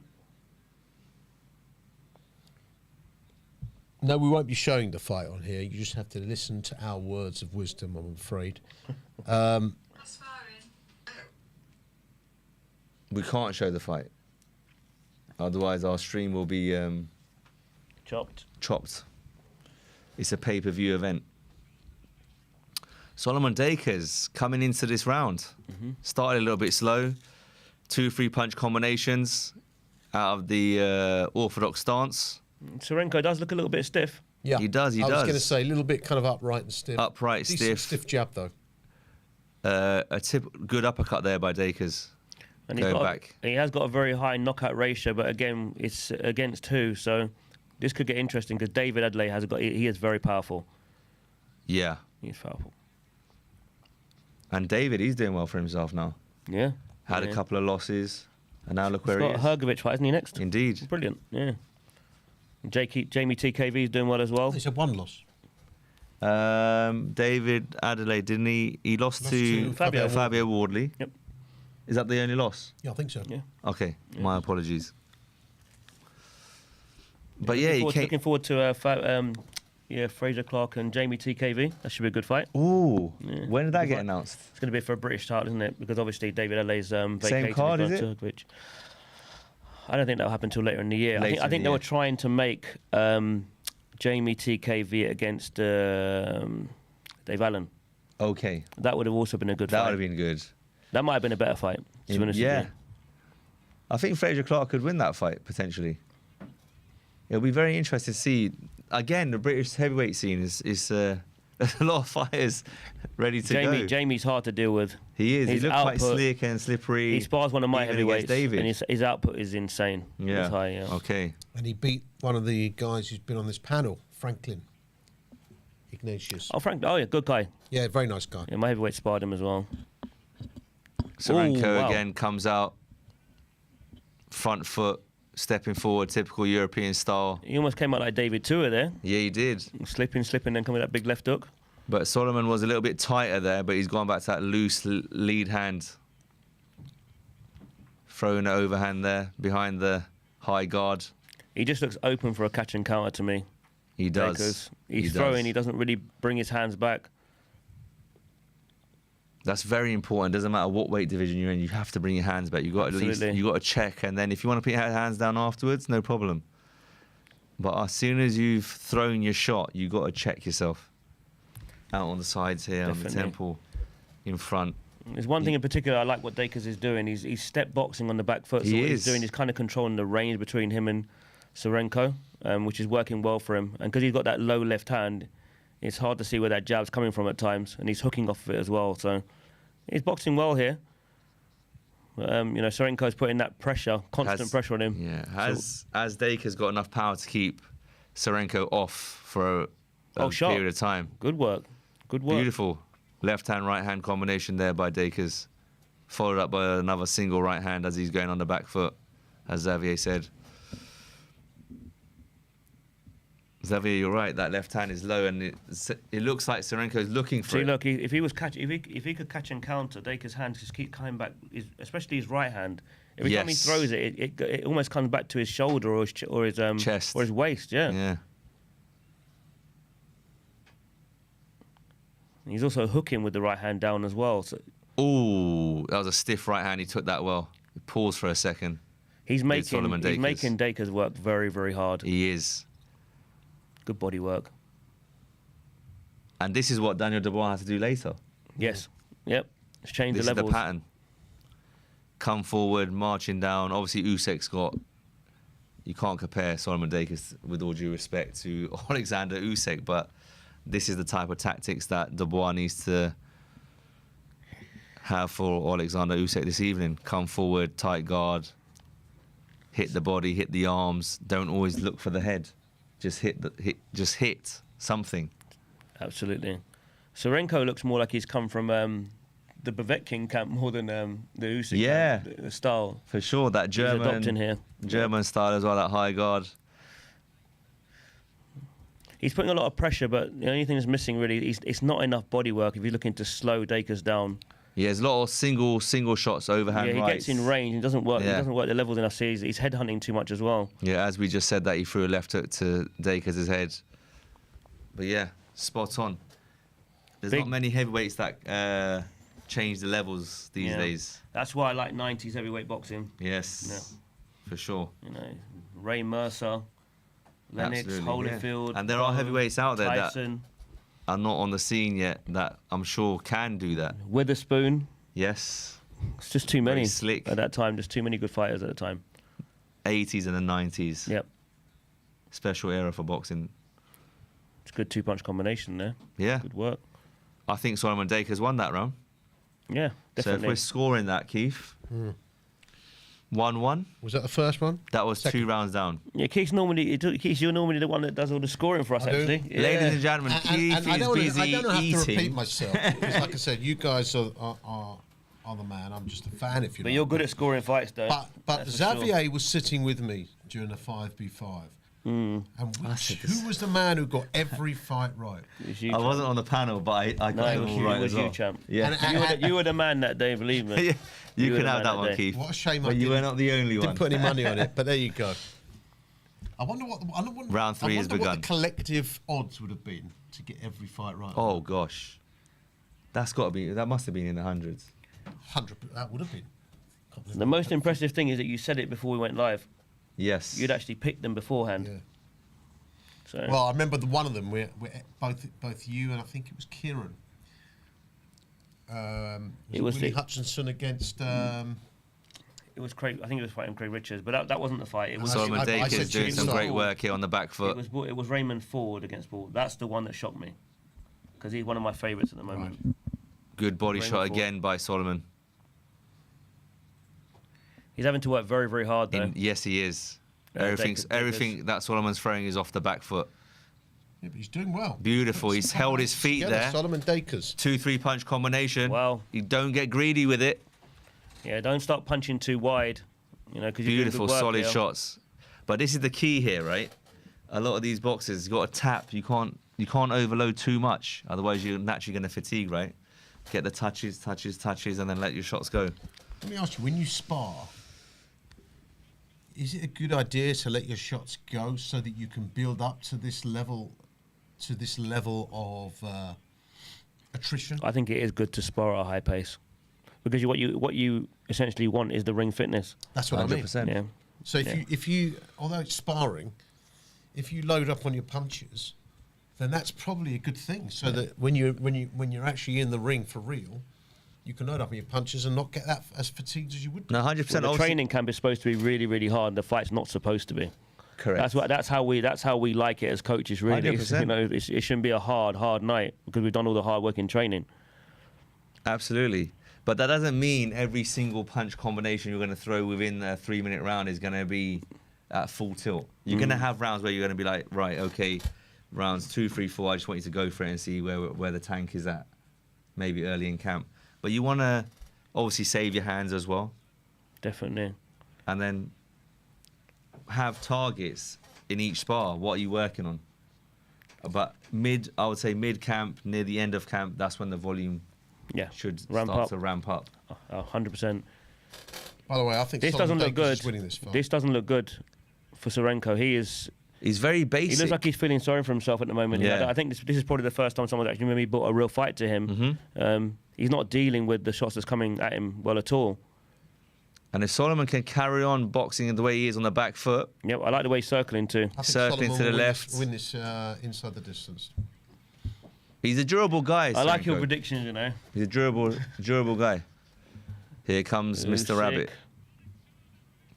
That's what He's like Fury an called him, assassin, isn't though, isn't he? The They love him. rabbits. They love him over here now, though. He's built Of such course. a big fan base. Usyk, I mean, when you see him, he looks like a KGB agent, doesn't he? Mate, I met him once. Who was fighting that night? I can't remember who it was. I think it was AJ versus Charles Martin or someone at the O2. And literally, hi, how are you, whatever. You look at him, there's nothing there. There's that. He's just like a zombie. Right. It's quite funny. He's a bit like, I don't know if you saw the women's final at Wimbledon last week. Iga Swiatek. Yes. Like an assassin. Yeah, she was amazing. No let up. I mean, she won Love and Love. 2 donuts. And it was donuts. Huh? They call it the donuts, right? Nil. And she, the bagels. Love. Bagels. That's it. Sorry. And she just, I mean, this is probably the difference. Probably why I never made it in the top level of sports, because I probably would say, let the other person have a couple of games, just otherwise I'd feel bad for them. But again, what does that come down to? You know what I mean? Mad. Whether it's grassroots, as you're going through the systems, it's mindset. Your mindset, you have to be very, very strong in your mind. Cristiano Ronaldo, Messi, Maradona, Muhammad Ali, Lennox Lewis, and so on and so forth. So if your athlete has a very strong mindset, for me, that's half the battle.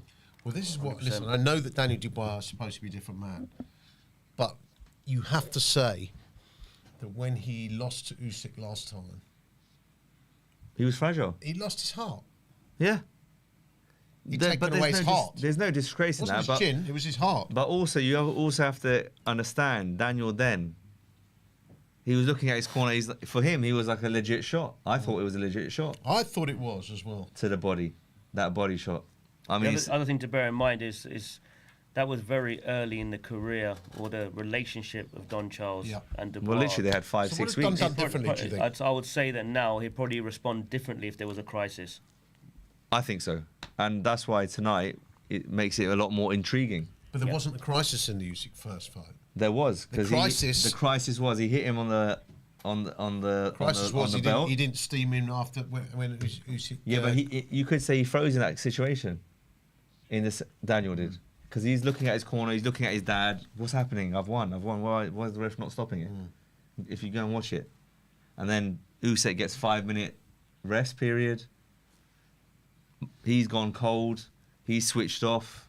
He's lost his focus, and then obviously Usyk took over and rightfully won the fight. It's not Usyk's fault. It's the referee that called the shot. Which is why I said that. Yeah. I think the referee's So gonna be key. whether Usyk played a smart game there and just kind of covered up and to suggest it was a low blow, he done a good job to persuade the ref to give him the 5 minutes. And here's the thing, you know, obviously Don, who we support, Solomon still, and Don, of course, is very adamant that Usyk cheated. I've got to tell you, I don't think he cheated. I think he knew what professional gamesmanship is. He just pushed the boundaries. He knows what professional gamesmanship is. Is that cheating? Yes. But you see it in all other sports. And I would love to, you know. Look at all the footballers that die for penalties and things like that. And I've got no time for that. That is cheating. That is cheating. What Usyk did is gamesmanship. There's a difference. Okay? Yeah, but, that's not what. What's the difference between penalty, dive like Mo Salah goes down for a penalty? That's gamesmanship. You're pushing the boundaries of the when rules. You dive of for the a penalty, sport. you're trying to get a cheap. You're trying to get a cheap goal. So he tried to get a cheap 5 minutes. You're trying to get an advantage. So his advantage was the recovery, because if the referee said you've only got a couple of minutes, come on, get to the centre. He would have got up and it would have been no problem. How do we know that? With the Dubois' well, here's the question for you: if it had been the other way around, right, and I was coaching Daniel, they would have said he's got a weak I mentality. would have probably What's said he to doing on the Daniel, floor? milk it, give yourself a rest. I would have done. Would you, as a coach? I think a lot of fighters should watch exactly what happened and use that to their advantage at times. That's what I'm saying. That's what I know think that you should Don's do. very adamant he was cheating, and maybe you can call it cheating, but It's not a fair game. It's not really playing a the fair rules. game anyway, boxing, is it? Okay, so you could say you could change it and say, did he think about, if I get a low blow, this is what I'm going to do? No, it all happened in the moment. Yeah, but he knows. I mean, he knows what he's and a then we constant refer back to guy. footballers for a second. I know it's a boxing 380 stream. amateur fights or whatever. Come on, Yeah, but he's smart, street smart, Correct. streetwise. he's streetwise. Yeah, all that experience. Solomon I Dakers boxing beautifully in round 5 again. It's definitely a legal shot to me, but I think Usyk played the game, and I think that's just part of being a complete fighter, to be honest with you. I've seen a lot of fighters use like the full 5 minutes to recover when they didn't need it. Absolutely, yeah. And why not? Because that's the rules. You're allowed to. Some boxers, they just say, no, I'm good to go, ref, let's go. Yep. Yeah, I don't blame him. But you All could right, tell Dakers he is winning was this. in discomfort. Whether it was on the cup or just above or whatever we want He to was say. seriously hurt. He was hurt. He was hurt, yeah. He was not getting up for a 10 count. Either way. Right? For me, did you say it was a legal punch or illegal? It was a legal punch. Legal. Yeah. A legal punch. It was legal. Yeah, I agree. Definitely. It hit the glove. The punch the went flesh up. of the glove, the knuckles were went up, on yeah. the belt here. I mean, with all due respect, But then I don't see anyone Richie that's got the Woodall, crown I was jewels up listening to here. Richie Woodall today, and he said he thought it was a low blow. This is the thing. That's why Daniel Dubois. I love the way he's just debunked that this week by just saying, "Look, forget it. It's done." That's why I don't want to talk about it. And I'll That's tell why you the fight's something happening else. now. Tell me what you think, guys. He's pushing I punches, you know. believe. He is. Dakers. He's I pushing believe. punches. That's a beautiful right hook. He's going to stop him, in my opinion. But here's the thing, Zav. I honestly believe that Usyk Hand position. Come on, Solomon. Get your hands wanted up. this fight because he wants to win it fair. Yes. I know he doesn't- wants to he win doesn't the want it to be Undisputed controversy. twice, but he He wants to prove a point. he's got a doubt in his own mind Correct. whether he won that fight. So if that's the case, then it was gamesmanship, then wasn't it? Yes. But what I'm saying is I believe he took this fight not just because it Ooh, was an Solomon. opportunity to win all the belts back again. It's because in the back of his mind he goes, I've got to win this Cleanly. fair and square. Yeah. Or I take another shot to the body and go down. That's what's going to happen. I think that he wanted this fight because he knows there's a slight The asterisk in his own mind, and he wants to right that wrong. Yeah. The commentators are saying the same thing as us. Serenko, very one-paced. Solomon very Dakers predictable. I'm not dominating the impressed. fight. in attacks. I'm not. Very predictable in attacks. This is why sometimes these records, Yeah, they don't Yeah. always mean that. like, Yeah. especially when you get down a resume and it's just like names that are not even in the top 100. I think he's Of your lucky. opponent. I think he's lucky that Dakers doesn't have a high care ratio. Like, Solomon he's got- Dakers he's looks got like he's 3 fatiguing out a of bit. 9. Dakers, is, from what I can see, he's winning comfortably. He's boxing well. I think He can't get needs sloppy to turn though. his punches over. He cannot get sloppy. Leaves himself a bit open at times. Very open. You can't be boxing, especially when you go through the levels with your hands by your waist. Yeah, it's almost like he's still carrying an amateur sort of style Yeah. at times. For sure. By the way, guys, all you guys out there, we want to hear what you got to say. What Come are your on. thoughts? I'm not in the ring, but hit me. And I'll tell you Who's the other winning thing. tonight? Who's winning the big one? Awesome. Yeah, we want to hear what you think, and also we want you to like Comment what you and see. subscribe. Come on, press that like button. I mean, you've got to. I mean, you've got Xavier Miller here. You've got to press the like button. You've got Mr. Ali here. You've got to press the like button. And I tell you what, let's face it. You've got me. You have to press the like button. So 100%. get on with it. Come on. Solomon Dakers again won that round. Took a couple of punches that he didn't have to take in that round. Needs to do those gloves. I was just about to say that. Yep. That Sarenko's left glove, his lace has come out of the tape. See, That again, we could talk about easily go into the eye. gamesmanship just now. You see, if your Well, fighter's, is that- if If your the fighter's tired, Let's see if the referee don't see that. if your fighter's tired, then you're gonna be happy. You got to redo them No, gloves. I think they have. They've taped it back up. Good stab to the body there from This lad Sarenko. Sarenko starts very quick for 30 seconds and then he just gasses out. 100%. That's been the pattern of the fight. His footwork is very, very. Round 6 of 10. I'm sure we've unanimous in saying it's 4-1 to All Dakers. 4-1. for me. Maybe give Sarenko the first round. Maybe at a push.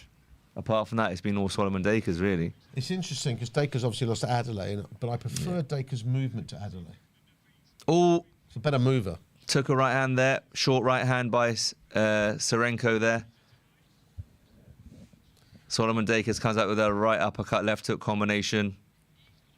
By the way, there's another boxer in the heavyweight division coming back in this country, and that's Don Charles' son. Oh yeah, George. I was He's just on his thinking way George. back. I think George against Dakers would be a good fight. George against Dakers. Yep. George Yeah, that'd Fox be against Dakers would be a interesting. good fight. Especially if once George has had a couple of fights, if he is coming back in. So you're saying he's coming back, is he? I saw him last week or 2 weeks ago, and he told me he's coming back. Okay, amazing. Good. Probably October. Okay, cool. Good body work. Get a couple of fights under his belt, and then, you know, Solomon Dakers, etc. And then build himself up. How far do you think George can go, though? He's very, very talented, George. He just as long as he puts everything into boxing, he'll do well. Yeah, that's the issue that You've got to put I've seen. 100% in. He needs his dedication needs to be 100%. But I've seen him spar a lot. He's very, very talented. Skillful young man. Yeah. For a man of his size, the way he moves. Dakers, And big. back Well, foot. George. Yes, 6'6", isn't he? Higher. I think he's taller than that, isn't he? I think him and Jordan are similar heights. Yeah. Jordan 6'7". Although George was a lot heavier. Jordan looks tall every time I see him. Yeah. I thought it was bang out of order when the Usyk team, what they were saying to him a few weeks ago. Ridiculous. Yeah. It's just arrogance. It's arrogant, but it's unprofessional as well. Yeah. And ignorance, actually. Indeed. This pace is slowed right down. And that suits Solomon as well, because obviously he's been on the back foot. You could tell they're both fatigued. Let me tell you, this guy, Sorenko, it's the first time I've seen him. Not impressed. He's a Big tough lad, reputation. but I don't think He ain't going anywhere in this division, let me tell you. I'd be very surprised. And it's like Xavier said, if Solomon Dakers had a bit more power about him, he would have got him out of there by now, I think. Of course. Or wobbled him at least. 100%. But he's doing. Got good Solomon's chin. got just enough. He's got enough power to obviously keep him off, right, Zav? Yeah. And he's doing. I think his output is doing that. Yeah, for sure. He's constantly doing something 2-3 punch combinations. and then moving or circling. Yeah, Yeah. off of the jab, and then it's 1-2 hook, changes up 1-2, up into an uppercut, right hand, left hook. Those good are the combos variety, he's isn't it? throwing. Yeah, left I hook, think right hand. if he can just keep doing what he's doing, which is what you always tell your boxer if they're doing well anyway in the corner, just keep doing what you're Yeah. doing. If he can do that, He wins he this gets a big 9-1. win here. He wins it unanimous 9-1 on the cards. It's so important to win these sort of fights at this stage in your career because it's big money the next time round. 100%, You know, for sure. You stay relevant. It's just Even it's at so European important. level, Yeah. you're getting good money. Good Great variation. I body love the work. level changes. Body work there by Solomon. Then goes upstairs, brings it back down with a left hook. Solid. But it's like as Xavier said at the beginning, you can't have that. You can't be that loose as you go through the quality in the division. 100%. Because look what happened against him against David Adley. Yeah, he just didn't start sharp enough. No. That's why I like the likes of Terence Crawford and Canelo because they start tight early, Yeah. until they get their range and distance, and then they just start coming into their own as Absolutely. the fight goes along. Obviously, it's easy for us to say watching from the outside, but that is how any boxer should start, really. Yeah, even Respect your opponent, Lomachenko again. high-class operators. You never know what's coming back at you, so you want to feel their speed and power on your Yeah, arms exactly. and You need things to like gauge that it. before you Exactly. start. Taking gambles. Exactly. Yep. Exactly. Otherwise, you're just making it into a 50-50 fight. Yep. Shootout. And then that's when it becomes a long night. 100%. Oh, God. Actually, Solomon Dakers looks a bit like George, funnily enough. Yes. It looks like Sorenko just he favours the left hook heavily. Yes. So Dakers doing the right thing. He just keeps circling to your left to getting away from the left hook. That's why he's had so much success so far. See, when he finished punching, he should just step to his left. Correct, because then Sorenko just falls. He falls short all the time, isn't he? That's right. So he's always looking for that left hook. And So he even when just keeps Sorenko circling. does throw and land, 9 times out of 10 at the moment in round 7, Dakers has replied. It looks like Hamza Shiraz is in the audience there. Great performance from him last week. Yeah, very good. I said he was going to ice him out in 6. Very good Unfortunately, done it in 5. Did you put money on it? Nah. London. Never really been impressed with Belanga, to be honest with you. No, a lot of talk. That's another example of someone who talks a lot, That's good matchmaking. bums on seats, good matchmaking. That is clever matchmaking. Is it? Would you say it's as back in the day, Kawasaki Lacey, that type of thing. Oh wow, that performance was unbelievable from in the Kawasaki. sense of the American hype. 100%. Yep. Yeah. Yep. Good example. And Lacey was never the same after that either. No, he wasn't. And I think Berlanga will be the same in terms of he will go down that same route. Unfortunately for him, confidence is gone. Yeah, there's so much. The fighters in that division at the moment. I mean, Caleb Plant would toy with like Berlanga as well. He's a tough guy, isn't he, Caleb Plant? It's very highly Boxer. skilled. Highly boxer, skilled, very good boxer. good chin, strong. I mean, he was He's given winning- everyone like, a fight. Whoever he's fought, he's always given them a fight. He looks a little. He's Even the looking, fights that looking he a little lost, bit he weathered was winning lately, though. against Canelo Yeah. all day long. What was that, Zav? He's looking a little bit weathered lately, though. Yeah, he is. Caleb Because he's Plant. taken last few fights, he has taken some punishment. It's a bit like James DeGale. Oh, he was. He was so good. classy. And then obviously the last few fights, you could tell. And he travelled Those well. big, long I respect, fights, I respect definitely. James DeGale. He Remember when he travelled lost well. his tooth? Crazy. Against Badu Jack. Vadu Jack. The thing with James DeGale, he was a good boxer, but then in his last few fights, he just turned everything into a brawl, didn't he? 100. I mean, again, does that mean was he living the lifestyle? I mean, we don't know. Obviously, under the So we hear. lights. This is the thing another issue that boxing fans have in general. You just judge someone on their performance on the night. You don't Yeah. actually know what's going on behind the scenes, you know? He also had a long career. He's a good amateur as well. He's the gold medalist. Yeah, he was, Yeah, James outstanding DeGale. amateur So wasn't career it as well, Amir so- Khan in 04? And then he started that trend of DeGales, etc. The following, was it 08 or Was 2000? that 04 in Greece, wasn't it? Yeah, so that was Amir Khan. He was the only boxer that we had that went, if I'm not mistaken, in 04. Yep. And then it was Amir Khan that started the funding run, into GB boxing again. And then I think DeGale was 4 years later, and a few others that I can't remember. And then we had Did Luke AJ Campbell in run that time as 2012. well? Yeah. AJ 2012, maybe Luke Campbell 2012. Yep. Yeah, so it was Khan, DeGale, I think it was in 08. And then, Actually, you had in 2000, Audley Harrison won gold, didn't he? God bless all of Oh, them. yeah. Was he? Yep. Yeah. It's very interesting. Out of all of them, I don't know. You guys, I've never met Audley Harrison, but I've met him. Good body shot. That was a good left hook. what's happened here? Oh, the gumshoe's come out. Tactico. That was I a have brilliant. That's a Tactico. brilliant- See, is that Look what sportsman spirit? look what Body Diego- shot, look what spits it out. Carlos did in with the fight with Castillo in that 10th round when he spat the gum shot out 2 or 3 times and came back and got a stoppage. That's right. They're playing the game. 100%. Yeah, but that's why you need a good ref. Do you He's know a good who ref. the referee is for the big fight tonight? I'm I not sure. don't. That's one thing I didn't. And who would be appointing the referee tonight? Because obviously it's for 4 belts. So British Boxing Board. Who would it be? The British Boxing Board of Control. Because But- often it's the governing body, isn't it? So the British the British Boxing Board will have a say.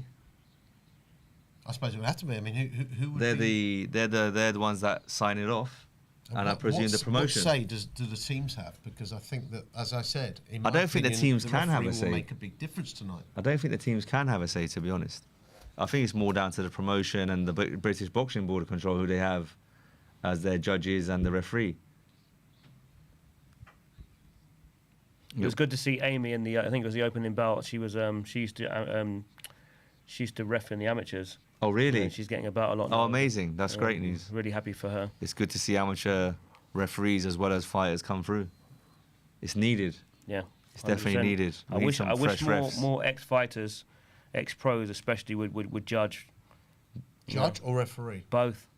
Both, you know, they're the ones that's been there and done it. Do you know what? Out of the two, I prefer them. If I had to pick one option, judge. Please judge. Yeah, we need more. Please judge, because More But ex-pros. again, the trouble with, as I said to you, if you're a boxer like a Floyd Mayweather, would a Floyd Mayweather look for the things? round 8, Dakers, 20 seconds I left. think all judges do that though. They've all got a particular It's style. getting that they better like. as he's got better as it's gone on. I mean, we're boxing fans and we've got a preference of style that we like. I think all judges are the same. But the beauty here, this is the key though. So when I score a fight, you have to be neutral. It's as simple as that. I'm not favouring 100%. one style or another. I'm looking at the action in that round. who won that round, whether it's a British fighter who I'm supporting or a foreign fighter. Well, let me ask you this question. Otherwise, we're not doing our jobs right. Let me ask you a question. You've got one. Let's hypothetically say you've got one round of boxing. Yeah, go on. One boxer throws 200 punches, lands one, and you've got the other boxer who's thrown 50 punches and landed 5. Who wins the round? I'm going for the fighter that's landing the more clean, effective punches every time. The 5. I'm going for the fighter that's landing the more clean, effective punches. Exactly. So Yeah. So the one who's thrown like a fifth of the punches, or whatever it is. So, for And that's how example, Canelo because wins his rounds. Keith's given an example of 201 landed, 55 landed. Well, the volume of punches doesn't matter. So that means he's blocked the 199. Well, that's what you're saying, right? But then You've got to give there will credit be for judges that. out there who would That would judge it score on for based on a absolutely. question. Yep. Yeah. And we've had that. Oh. I have had that in my gym since the beginning. We've had pro fights, and because the guys love throwing a lot of punches, they keep giving them the round, and they're not landing as cleanly as some of my guys. So I've had to tell my guys now to be more aggressive, especially over in the UK. But that's a disappointment. That's disappointing, because that's what they say in the amateurs. Yeah. Just go forward, left, right, right, left, left. Yep. I do Like, a what lot we of doing? amateur MCing for amateur bouts, and I tell you that you very rarely see any body shots. Round 9, 2 minutes 30 seconds left. Solomon that? Dakers, Very rarely see anyone 7-1 going for the up, body. I'd say. Yeah, I know. amateurs. Yeah. Don't get it. We focus a lot on that at my gym. And that's the thing, you have to. The volume is important because, unfortunately, as we've been speaking about for the last 5-10 minutes, But judges. a lot of amateur judges are not coming from boxing. They're volunteers, so you can't even be mad at them because they're giving up their time. But they've got a full-time job and they just enjoy, watching boxing, helping and out it's their like, local club. Yeah, little tick. So I've spoken to a lot of amateur judges. What they say is, well, I just go for the person who lands the most punches. I think it's fair if you're not really into boxing like that. Yeah, It's I fair. get that. I That's get how that. you see it. So I just tell my amateurs to be active, as Do you active know- as possible. The easy for me, it's a very easy problem to solve when it comes to scoring. Give them all an iPad, like Keith's. Put it on silent, on mute. They can't hear the commentary, and let them watch the fight on the screen. It's as simple as that. Because when your back is turned, and you're a judge, just say on one side of the ring, so you've got one of the fighters' backs to you, and the other boxer is punching, right? Yeah. They may slip a shot, but it looks like it's landed because the way the head's gone like this. Brilliant point. That's why Yeah. they say not to sit on the ropes. This is the thing. But So then in you're America, they can tell the difference. I'm sitting there like this, and I'm there, and I'm thinking, oh my god, I think that's landed. Someone Shot. say landed. Was that Dakers? Yeah. So Darren Barker just made a very good point. He's saying he doesn't understand why Dakers is trading left hooks at this stage in the fight. You're winning the fight. You shouldn't be 100%. trading left hooks. And if he is, he needs to make sure that right hand is up, which it's not, and that's the let's reason. see how clever he is in the last round, because to me, he's winning the fight, clearly. Clearly, But again, you see, he just made a good point. pressure fighting coming forward. Serenko's been coming forward the whole time. Is one or two judges actually going to go for that? Yeah. Especially if their backs to them and they're seeing certain shots and head moving certain ways. It's crazy. My dad's always said from the beginning, because he used to love Donald Curry in the 80s. He said to me, when I said I was going to start coaching or boxing, he said, you need to put them away. He always said, Yeah. well, then there's no argument. He said, don't complain about the decision when you had a chance to put them It's away. so true. He said, take it out of their hands. He said, that's the best way. And that's why when you have cruiserweights like Okoli and Jordan who possess that power, Yep, they can turn a that fight around. Yeah, that is the mindset. Knock them out. yeah. Knock them out. It's the only way to be sure. I know some fighters that said they've gone into the 12th round. They didn't trust the judges, even though they knew they'd win the fight. They went for the knockout because they just didn't trust what was going to happen. 100%, and rightly so. But doesn't mean be reckless. No, there's a difference in there. There's an art It's to a it. great shot. Dakers, great performance so far. They're just showing the highlights of the last round. Uppercut, I've just seen left a shot. hook, right hand straight through the guard there. Again by Dakers. I've just seen a shot of Alan Bashir. He looks very, very, very disappointed. Well, they Definitely not what he was expecting. yeah. Is he the trainer of Serenko, is he? Yeah, he's been around One a of the long, trainers, long yeah. time. One of the trainers. I think he was around. We used to work with Emmanuel Stewart. Oh, did he? Yeah, that's how long he's been around. That's amazing. He looks well for his age then. He does. He does. He's aged well. Into the 10th round, 2 minutes and 35 seconds remaining.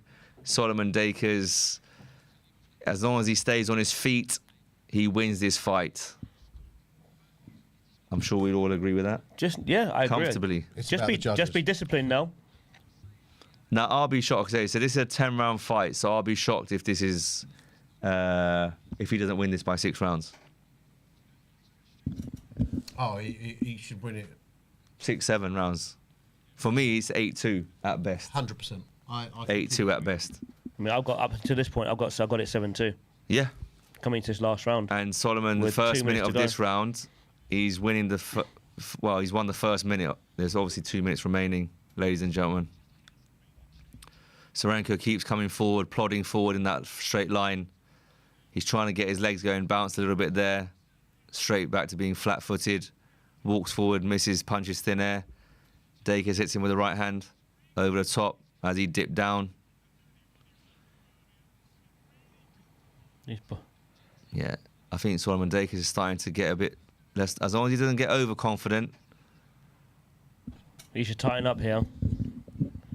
He's done all the hard work. Just Yeah. don't give it away now in the last minute. Hands are by his waist, but he's the one throwing. I think Zav was right. Serenko 3 rounds ago became very disheartened. Yeah. So Kayani Camp said Zav is a real bad man. I love the Kiani camp, man. I've got three of the boxers in my gym. Amar, Kiani, Jamal, and Kasim. Great guys, you know, a great family. They've got their gym out in Slough. And, 3 of my pros. Oh, really? Yeah. Amazing. Very Big good, Slough. very good ticket sellers. I think they run. I think they run Slough, those ones. Yeah, you got Those Adam three. Azim there as well. Yeah, but these guys are the ticket sellers in Slough. He hasn't boxed for a while, Adam Azim, has he? Good fighter, man. Slick. Very He's good fighter. improving. They're moving him along in the correct way. Is he a super lightweight, isn't he now? Yeah. I think so, yes. I took Bilal Fawaz to Same down for division sparring as a couple of times. Dalton Smith. Adam. Dalton's really, really good. Really good. Dalton, I tell you who else I thought he's good at lightweight, but under talked about is the guy Pierce O'Leary. Who's that? Pierce O'Leary, you know Pierce O'Leary? He's a Queensbury fighter. Good. 10 rounds completed. Solomon Good name. Dakers. This should be a 8-2. He worked hard for that one. He did. Really deserves it. All off the back foot as well. Right. Oh, the one that fought Liam Dillon the other day. This guy, He's a super lightweight. Yeah, his last fight was against Liam good Dillon. fighter. He is good. He is good. What's his record? 17-0. 17-0. Yeah. Good fighter, but not talked about enough. Okay. And he But will be again, now. if He will be now after that last performance. Because Liam's a tough Where's cookie. most of his fights been? Have they Lightweight. been in terms of location? Is it Ireland or? He's fought in London, Wembley. And you said he's with Queensbury, right? Is he with Queensbury? Yeah. Yeah. Yeah, Frank, I'm sure, will build him up as he always We does. will be announcing the result of this fight, and then we're going to go for a short break where we will be playing some highlights, I believe.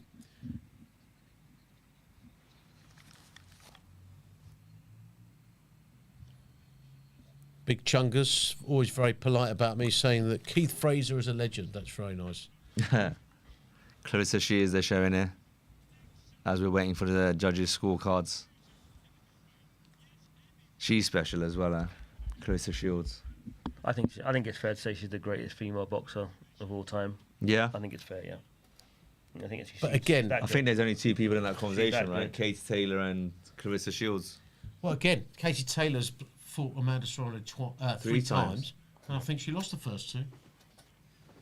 I had the first 2 very, very close. First 2 Serrano very, won very the first close. 2. I I thought she think lost the second 1-1. one. I haven't Second seen one, the third. definitely. Definitely. Yeah, second one. I think first It one, was a it could have terrible gone fight, either though, way. the last one. Didn't see It it. was Yeah. terrible. But I think for those 2 ladies, they deserve it with the careers that they had. Yeah, to get another payday. Fair play to Jake Paul.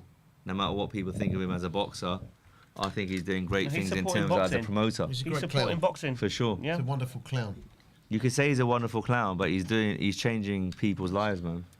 You know what? If Joshua... Listen, fight he's him- calling out these people because he's for clickbait, he's click farming, he's getting his... I think he will fight them though. I think And he he's will that fight crazy. them. And if he loses, he's going to get knocked out, right? So it is what it is. But I'm talking to him, I'm speaking on him as a promoter. Yeah, I think he's done a great job, especially for First for promoter women's to- I boxing. think it's a joke. First promoter to have females on cards 7 now. figures. 8-2, surely.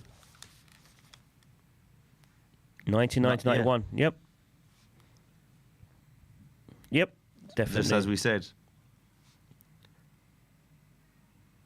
99, 92. Solomon Dakers, easy work. Brilliant performance. Fair play, respect to him.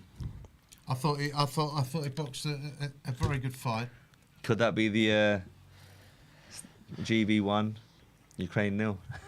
All you Let's see. need is one big win, and you're back in boxing. 100%. You're back in. But it's just about getting that opportunity to get back in. Yeah, that's the hard part. That is the hard part. I And believe, unfortunately, ladies and that's where UFC This makes will carry Adelaide's that win on look good. afterwards. That conversation about UFC and boxing and taking an L.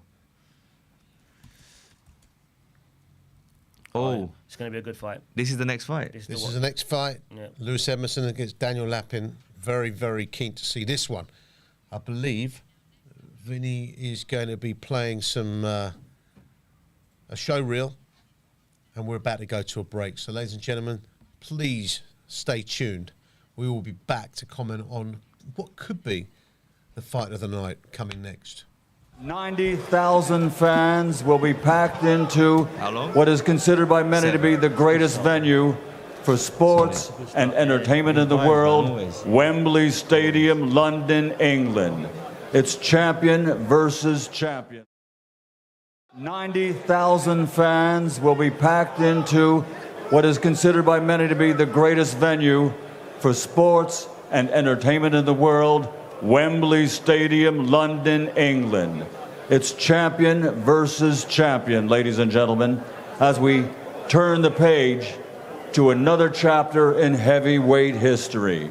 12 rounds of boxing for the greatest title in sports, Undisputed Heavyweight Championship of the world.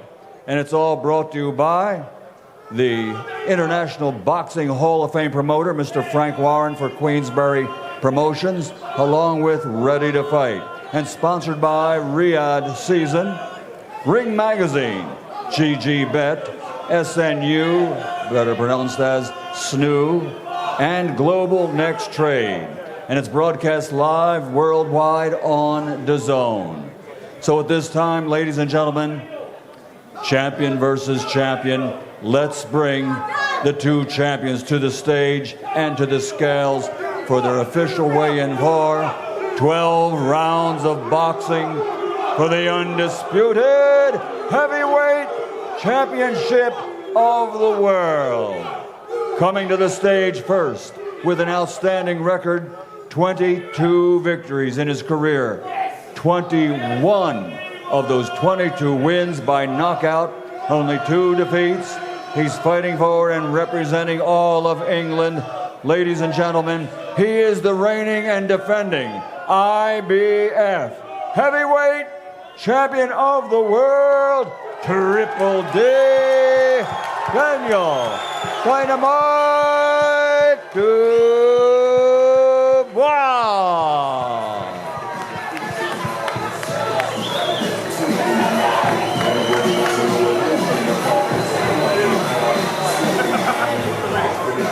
And his opponent, champion versus champion. This gentleman is an Olympic gold medalist. He has a perfect professional record consisting of 23 fights, 23 victories, 14 wins by knockout, a 2-division world champion, former undisputed cruiserweight world champion, current Ring Magazine champion, the reigning, defending WBC, WBA, WBO, IBO heavyweight champion of the world from Ukraine. He is Oleksandr Usyk.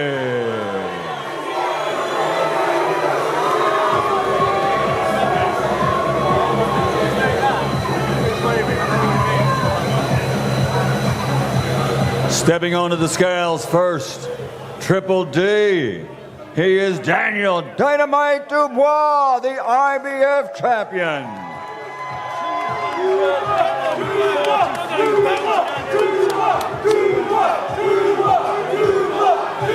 243.8 pounds for the reigning and defending IBF heavyweight champion, Triple D. Next onto the scales, the reigning and defending WBC, WBA, WBO, IBO heavyweight world champion, fighting for and representing the sovereign nation of Ukraine, Oleksandr Usyk.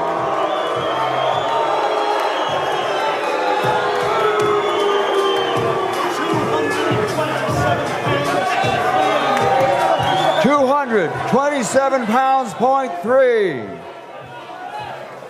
Pardon me, that's 3 ounces. 227 and 3 ounces. Champion versus champion. 90,000 fans at Wembley Stadium tomorrow night here in London.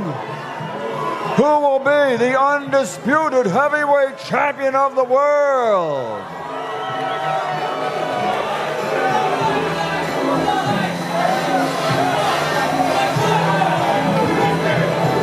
IBF champion, Triple D, Daniel Dynamite Dubois.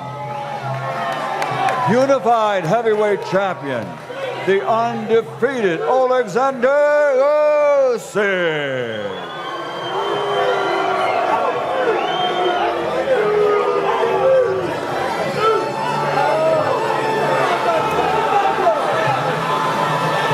Champion versus champion.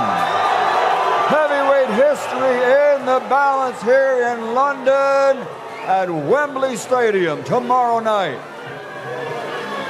Broadcast worldwide live on DAZN.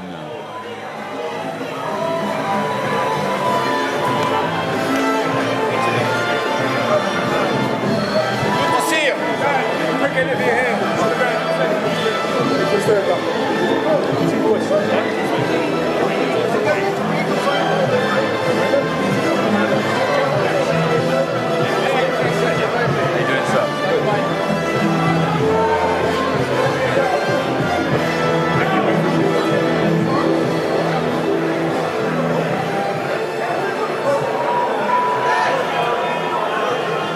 Okay, Daniel Dubois, 24 hours to go before the big one. What is going through your mind right now, Daniel?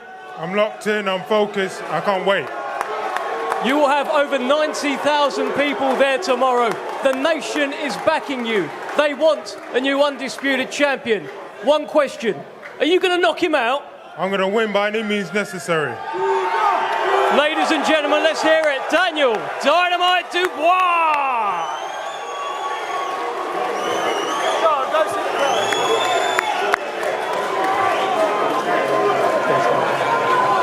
Oleksandr, one more fight from becoming a 3-time undisputed world champion. What does this opportunity mean to you? For me, it's a great opportunity for my people and my country. Thank you for Jesus Christ and Virgin Maria.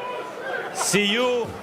And now let's welcome from Grudley in the country of Georgia. He had a stellar amateur career, becoming a 2024 Olympic bronze medalist, and now as a professional is undefeated with 1 victory. Let's welcome Lasha Guruli.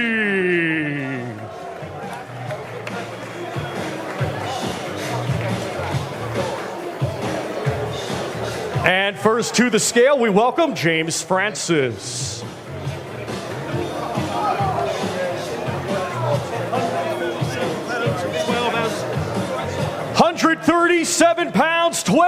ounces for James Two Dogs Francis.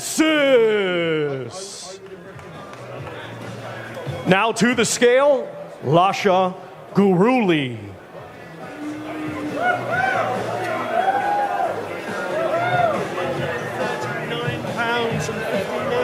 139 pounds, 15 ounces for Lasha Guruli.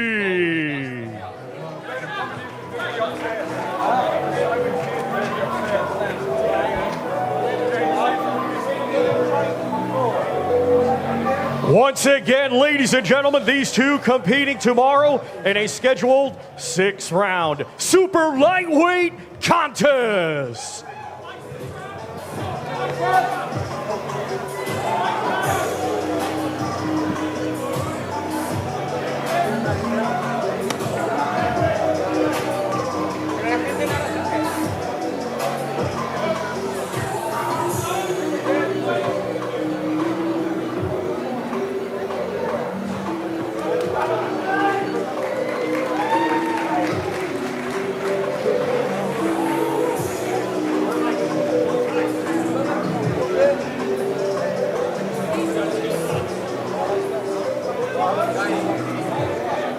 Our next two fighters competing tomorrow in a scheduled 4-round super lightweight contest.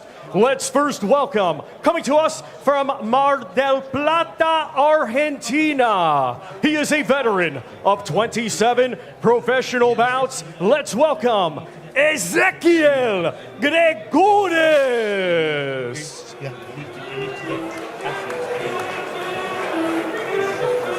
And now we welcome, fighting out of Dubai, United Arab Emirates by way of Sheffield, England. Undefeated with 5 wins, 3 of his 5 wins come by way of knockout. Let's welcome the undefeated Prince Adam Hamed.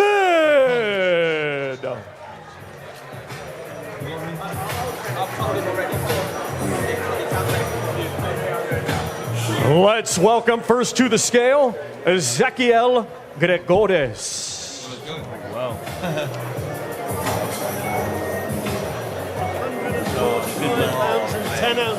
145 pounds, 10 ounces for Ezequiel Gregores. Daniel Lapin. Now to the scale, Adam Hamed. I think the best way to look at that is 144 pounds and 13 ounces. 144 pounds, 13 ounces for Prince Adam Hamed. let's do it. Tell me when.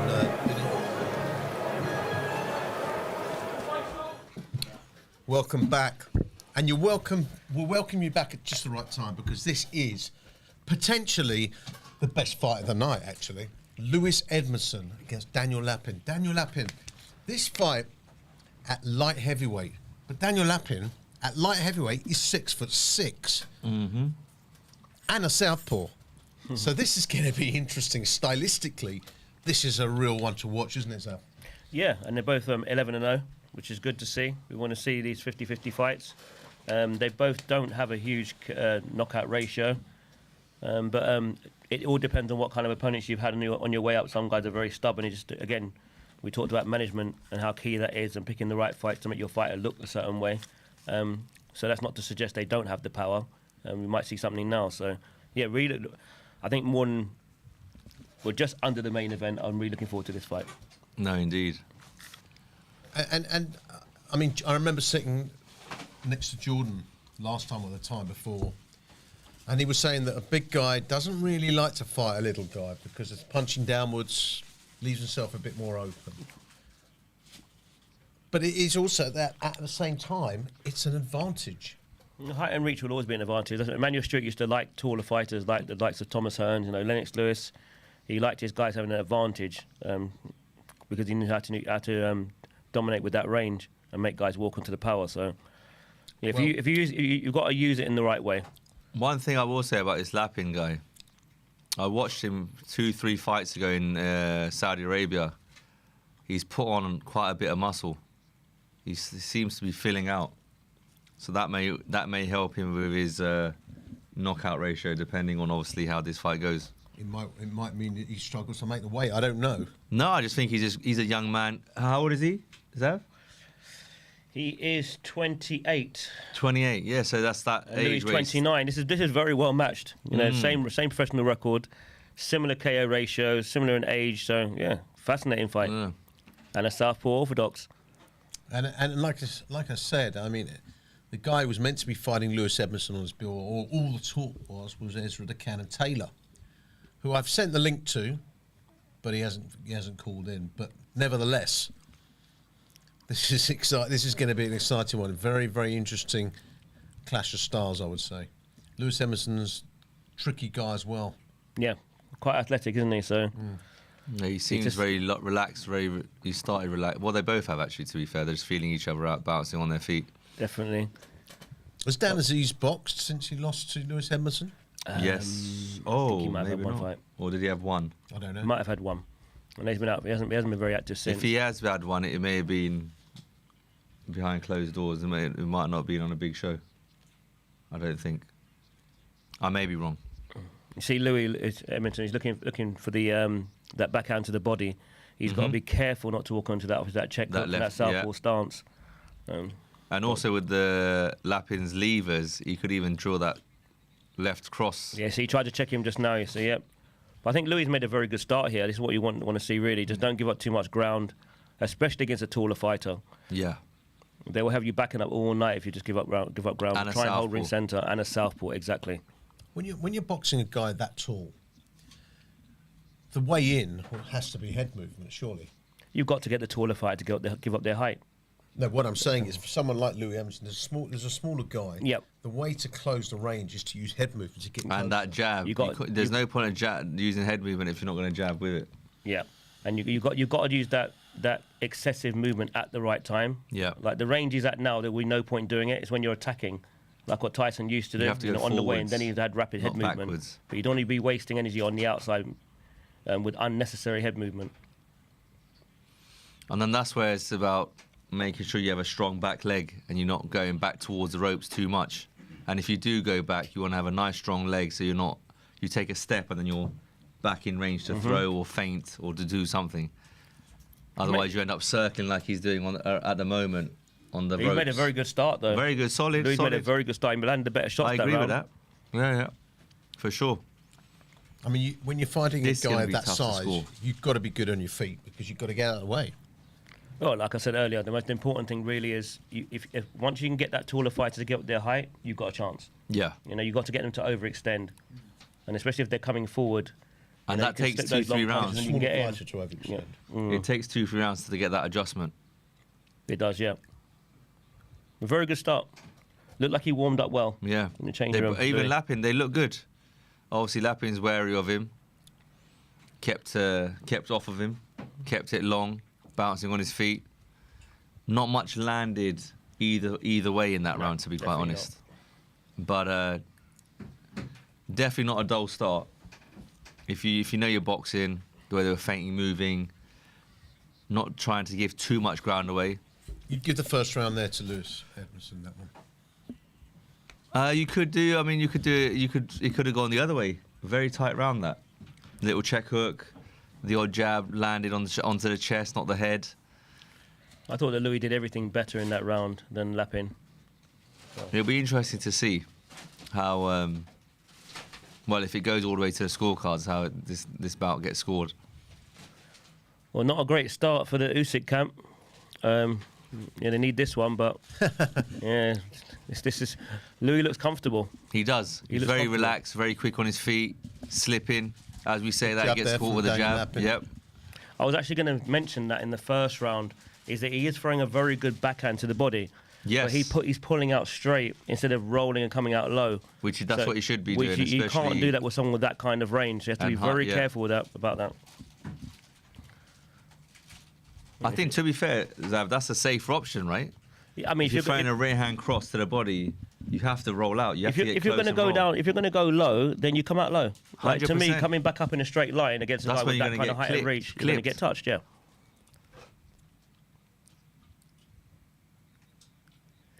It almost looks like the last fight. He doesn't look that confident lapping. It's like it's his first real test. He's He very looks very unsure tentative. about what he's doing, and it's the good movement of Louis Edmondson. You know, he's staying on his toes, staying on that spring, and he's able to get in and out of range pretty quickly because he's on a bounce, which is good. Lappin does turn off quite. He does turn off to his right quite well, but he's not, like you say, he's not throwing nothing of note at this present moment. There's only one mistake I can see that Louis is making. He's not getting his lead foot on the outside of Lappin's lead foot. You know, a lot of times on the inside, that can be dangerous. Close the range. Yeah, it doesn't matter if you're moving to your left or to your right, but when you're attacking, it's very important that you've got an exit. Edmondson landed with the right hand there, lead. The thing is, I don't mind an orthodox fighter keeping his foot on the inside as long as he's judged the distance and the range of the Exactly. southpaw first. So Zav's totally right. In the first 2, 3 rounds, 4 rounds, try your best to circle to your left if you're a right-handed boxer fighting a southpaw. Especially when you're going to attack. See, look, that was perfect. So he Yep, stepped on the for outside sure. of the lead foot. Stiff so when he- arm. so once he throws, he can exit towards the If left-hand you're circling side. to the left, you've got more chance of getting caught with the jab. Circling to the left, no, because you're looking to slip that and then come over with the overhand right. Ideally, but obviously, if you're giving away inches in reach, This is good work from Louis. Really good work. I think if he can close the range and make it a rough, tough sort of fight, I think it will cause Lappin a lot of problems. Yeah, He looks for like he sure. wants to keep it long yeah, and keep it at his own pace, but he's not getting a chance to do that. yeah, totally. Here So comes that's- Mr. Hamza Shiraz. Coming off a great performance. There's nothing like travelling and putting up a good performance. Oh, for sure, and the way he done it as well. Remember Nigel Benn, I think in the 90s when he beat Iron Barkley. Iron Barkley, what a performance! Nazim Hamid we spoke about earlier when he went over and beat Kevin Kelly. Madison Square Garden. Amir Brilliant. Khan, Yep. Maidana, That's what we need. Kell Brook versus Porter. Oh, that's probably one of the best ones. Good. Yeah. Obviously, Lennox done his thing out there. Yeah. Over the last few years we've travelled well. But again, that's with the team and for the boxers, the mindset, right? A ring is a ring. That's how Yes. you've got to look at it. That's how you have to look at it. Yep. And if you don't, that's where you become unstuck. As long as you go out and prepare with good notice, then there's no excuse. If you can lock in and lock out Yeah, the for crowd, sure. then you should be able to do it anywhere. For sure. An arena's an arena, right? Absolutely. It's a really, really good start from Louis. I mean, he's holding I like the way he's sentinel. feinting. And the feints are really good. Yeah, absolutely. Boxing really well here. He's got his hands down quite low, though, hasn't he? But I think he's Lewis trying Hamilton? to. I think he's doing that to draw him out. He wants Doesn't look that Lappin. concerned about the power No. of Lappin either. He wants Lappin to throw so he can counter him. Because that'll bring him closer to him, Keith. If he's throwing those shots, Lappin. I think he's disconnected. Oh, dear. How tall is Louis Edmondson? 6'1". Wow. So he's not small either, let's face He it. looks small in there, doesn't he? Lappin's crazy. 6'6". He's almost got a heavyweight height, Lappin. He has. Well, he's taller than Usyk. Mm-hmm.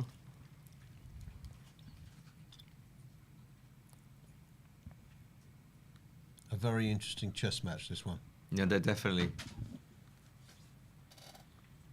I think Lappin's making a big mistake here by not using... He's sitting off. He's not using his lead hand to control range. He's got his lead hand actually too close to him. He should have it extended.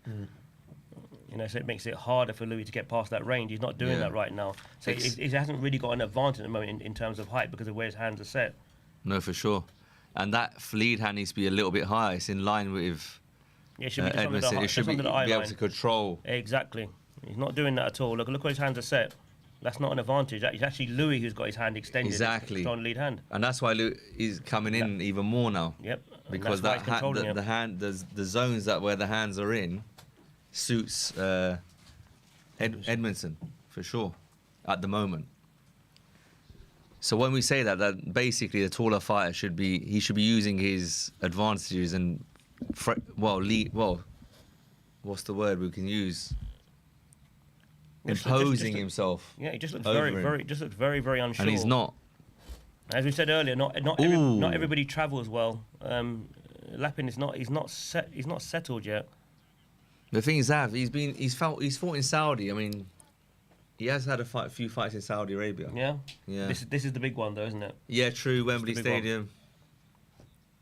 I mean, we were saying earlier about the crowd filling up. I think it's getting there now, no, Keith? It is. Yeah, it's still pretty empty. Oh, lovely left hook by Edmondson. Keep closing that gap. Foot pressure. Very good. Lead right hand there. He's looking by Edmondson. He's looking a little bit like Willie Hutchinson, wasn't it? Yes, that's a good shout. Who was that against? That was against fellow Brit, Craig Richards. Yes, Craig Richards. That's it, and Boatsi. So they're in the locker room. Oleksandr Usyk, they're taping his hands as we speak. Oh, that's interesting what he just said just now. What's that? He said that the coach that's wrapping Usyk's hand I think he's the head coach for Lapin, but he can't be there because he's doing Usyk's hands. That's a nightmare. Yes. How has that happened?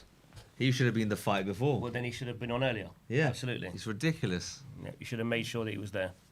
That is crazy. I've never heard of that. If that's the face that he's used to seeing, they should have made sure he was no at a wonder he different time in started the flat. show and make sure he was there. He's probably used to obviously the people that he's got in his corner, but your head coach is your head coach. Some of the fighters in my gym, they would not take a fight if I wasn't there. And They'd feel I totally agree. Yeah, they feel uncomfortable with it. I totally agree. Because he looks very flat. You I say that, thought he'd be popping his jab regularly and controlling the range, but no. Obviously, you know better. But to say that you wouldn't take a fight if your training wasn't there. A lot of fighters wouldn't do it.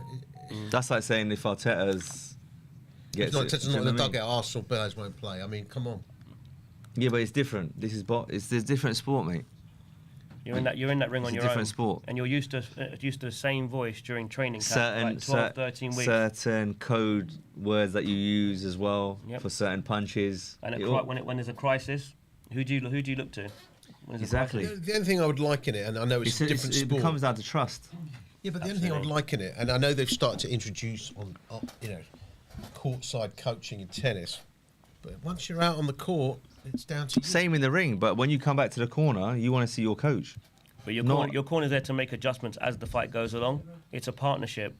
And also, if you've got an experienced coach, you want him to be there. You don't want one of the assistants that are helping the experienced coach. And you see, I understand what you're saying, but in a fight of this magnitude, it's a bit different. If this was just a tick-over fight, then you could say, we've got a big weekend here. I can't be there that weekend. We're going to say one of my other coaches. That often works, but not when this is the biggest fight of your life. You need that clientele there. I could be wrong. I might have heard something different, but that's what they were suggesting during while Usyk was getting his hand dropped that he wasn't able to be in the corner. Yeah, it's just ridiculous. It's interesting that Lapin should have been. Is holding that left hand out quite long. He's the because that's what the southpaw should be and doing. that's what Lapin should be doing to him. Yep, exactly. Edmondson is fighting like the bigger fighter, the bigger man. Very good work. I'm glad the referee's letting it go. This is the same ref that refed, if I'm not mistaken, Frochgroves won. Really? Yeah. Cool. And this is you always heard him with a left hook, Edmondson. And you see, we watched Hamza beautiful Shiraz the other day, didn't we? And Hamza, even though he's tall, he's very good at fighting at that high guard. Even if as a tall fighter, you should still learn to box for sure up close, because you never know when you're going to need it. Like absolutely. At the moment for Lapin, this is not working. So he really needs to change the game plan and do something different. And you got Edmondson. He's switching stance as well, flicking out the lead hand, right hand. Is Edmondson. Lapin is just very, like you said, Zav, flat-footed, one-paced. Very, very typical sort of Eastern European style, isn't it? That upright kind of. Edmondson's got that Usyk bounce at the moment. The way he's bouncing and posturing with that jab hand. Well, you guys have seen him before. This is the first time I've seen him, and I'm honestly not Good stiff impressed jab. at all. Edmondson. No, Lappin. I've Lappin. seen Edmondson box quite a few times. I've seen him sparring as well, and he's always been a good kid. But Lappin, honestly, doesn't Lappin's look. last performance, and even here he comes. Daniel Dubois is in the building. It's interesting that Daniel's just arriving now, while Usyk's already getting his hands wrapped. His hands taped. I mean, what's the time? Well, you still got this fight. You've got another fight coming after that. But yeah, I think it's a bit late though, isn't it? Some fighters like to arrive late, you know. Some do. No, but that must be an old recording. Say again? He's not just turned up. That's impossible. No. He's not just turned up. It seems you may be right there. You've got Kevin Lorena. You've got Lawrence Okoli fight. No, it can't be. It's Lawrence Okoli's first. Lawrence Okoli. Unless those Okoli's pulled out. Okoli's a co-main event. We're far behind. How far behind? Why are we so far behind? Are we on live here? No, we're not. Michael Buffer's in the ring for the main event. I'm just trying to get clarification if we're live at the moment. We're live, but what we're seeing is far behind. Right. I thought so. You know why? Because they played the Yeah, because it's 10 o'clock. they played the Hamid fight twice. I thought that was a bit strange, you know. When we actually Yeah, that's playing right. the fight. And that was happening well. We might need We to, are in round we 5. might need to log out and log back in again then. In that case. On this. Yeah, we might have to do that. But the zone is wrong. Yeah, it's not the stream. It's not the stream, not our stream. What you're saying would actually make sense because it's 10 o'clock. Usually 10 o'clock, that's the main event. That's right. Yeah. Main event's always 10 o'clock. Yeah, ring walks. Really? No, it's around 10:15, right? 10:30. Yep, 10, half 10, usually main event. Yeah, so we better cut and go to it. Yeah, we were watching something old. You better say we're going on to the main event. So let's see, what was the result in this? I'm going to say that Edmondson won this fight. Can we get the results up on here? Keith? Yeah, let's do that. Let's check it out. Sorry, ladies and gentlemen, we were coming in a little bit in a delay there. Edmondson was looking really, really good there in that fight. I'll be surprised and shocked if that went to points. He lost on points? Lappin won. Stoppage? Lappin won. What was the decision? Would have had to win by stoppage because he was.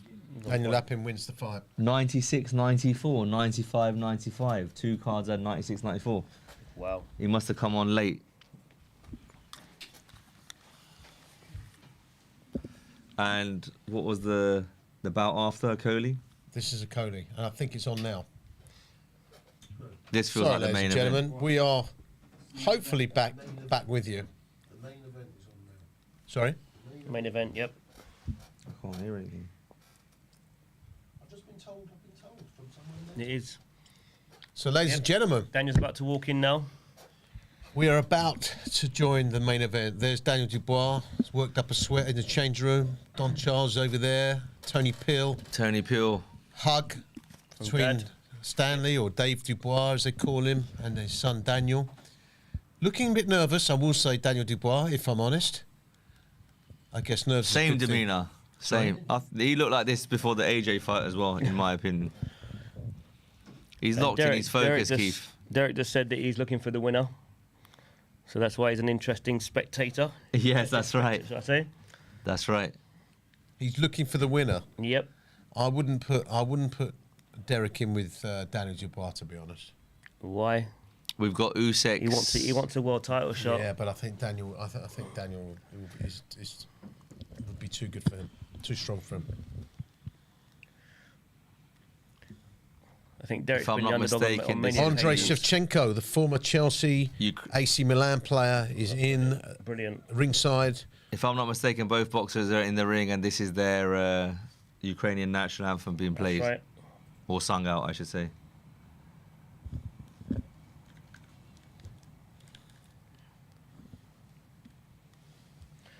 Ali, what's your thoughts on Desor looking for the winner? To be honest, I think he's got himself into a position where he deserves to fight for the IBF World Heavyweight Championship.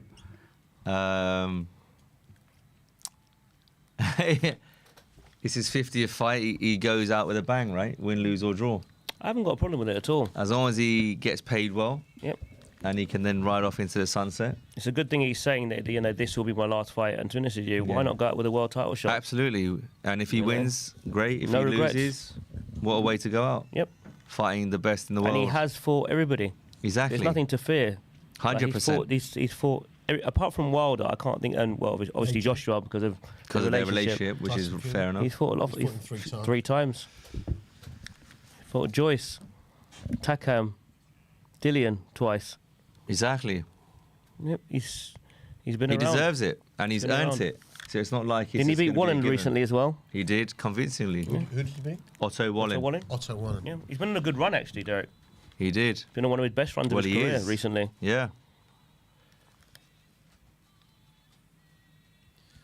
So we are hearing the Ukrainian national anthem. GB now. GB now national anthem. Daniel is waiting. He's got a good sweat on there, so Good sweat on there. it's a good Normally sign. they do the background, Tony anthems Pill. when the players, the fighters are in the ring. I think this is better Yeah, it's better like this. because the fighters are out in the cold too long. Yeah, But then you can get cold waiting where they are. This is a first. You just get cold waiting where you are. you should really be in your changing room until it's time to go. Really. Yeah, I think they both are in their change rooms at this point in time.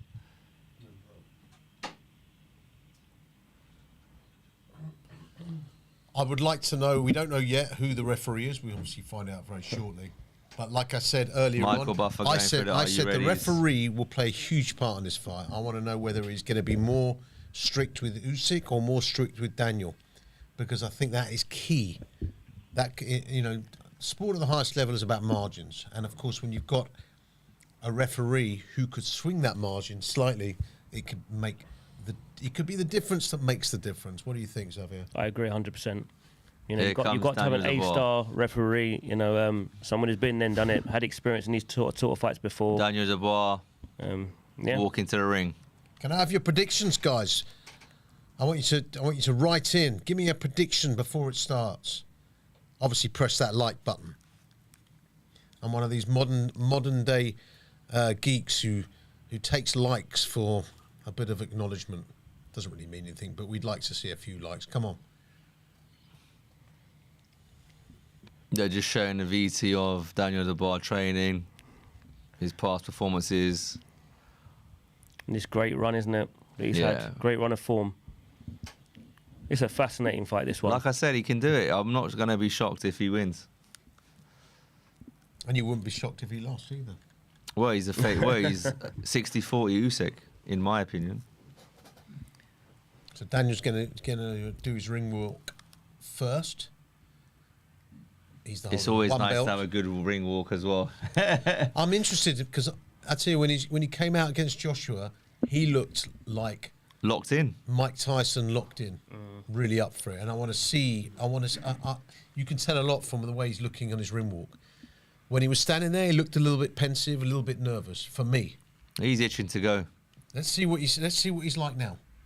Well, the pattern of the previous fights so far, it's been dictated by the first round. 100%. Everyone has had a good first round today has kind of gone on to win. Indeed.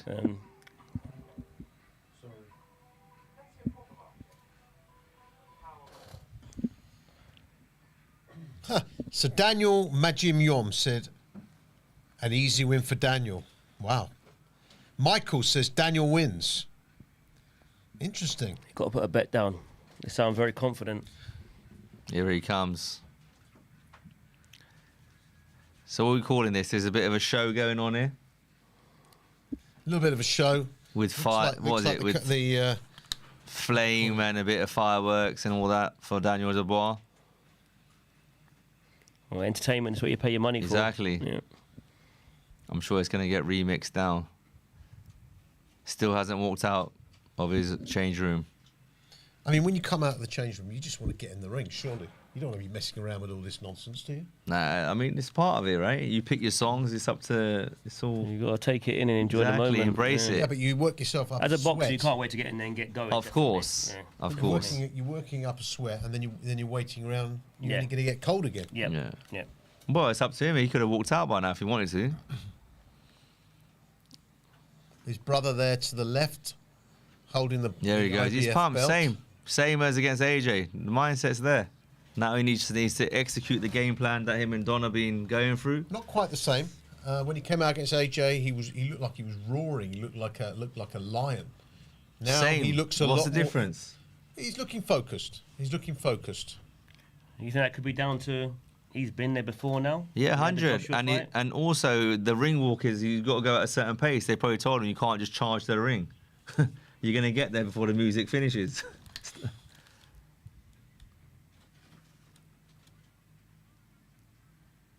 I think the first round here is key. He's coming out some good tunes here. Yep. Some classics.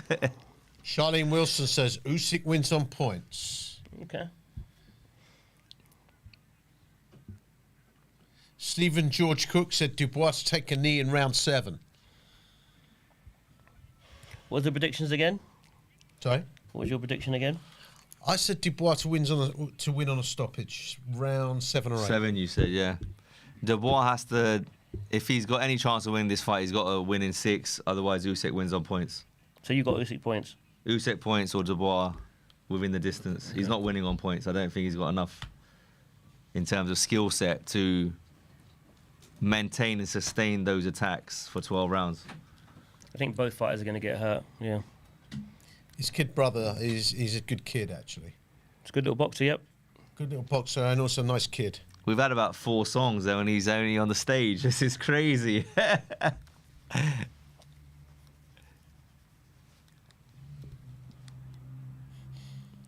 His brother's shoulders must be burning at this point, lifting that IBF belt up. So, Depot Aloe said Usyk is getting his first defeat tonight. Okay. The Suf said shortest reigning British heavyweight world champion since Bruno. That's cruel. Michael says Daniel knock him out. People can say what they want. He's a world heavyweight champion. So you've got C1 saying trying to watch on DAZN. What a shit show! Can't get on, and that is why all you need to do is just tune into this watch along. We'll tell you everything you need to know, and more. Here he comes. Yep, Triple D in the ring. We're on some song number 5. Dubois has made it into the ring. It's how long you're waiting in the ring now for your opponent to come in. Exactly. That's the problem. Once you've warmed up, you've done the ring walk, he's been bouncing, staying warm, and now he's got to wait.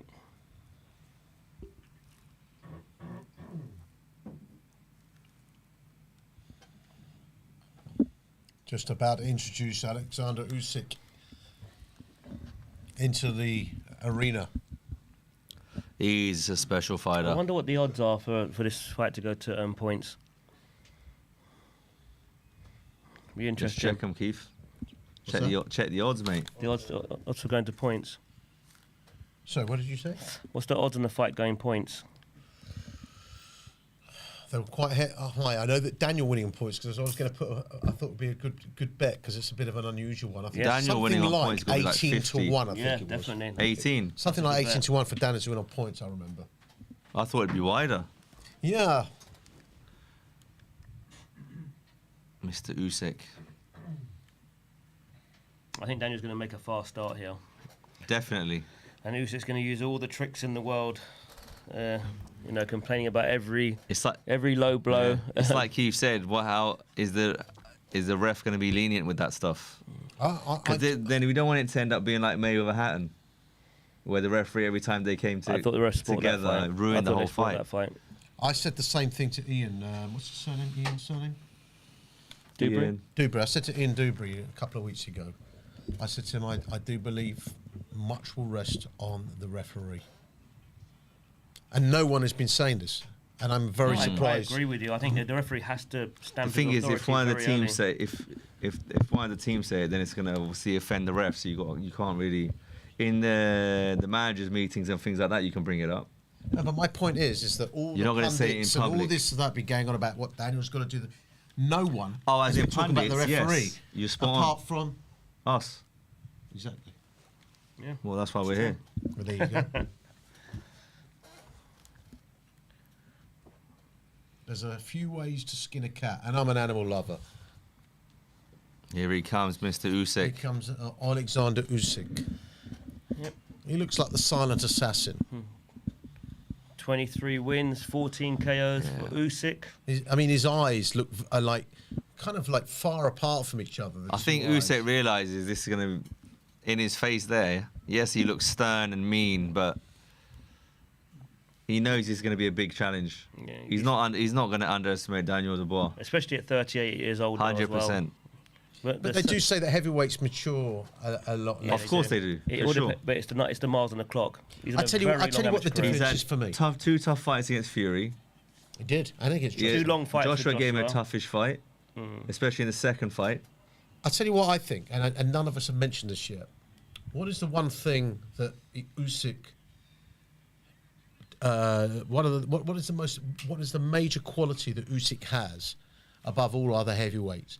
It's his footwork. And what is the first thing that is likely to go as you age? Your footwork. You look at the way Sugar Ray Leonard, one of the greatest magicians with footwork in the history of boxing, in the history of sport, when he was fighting the likes of Hector Camacho right at the end, he didn't have the movement that he had in his prime.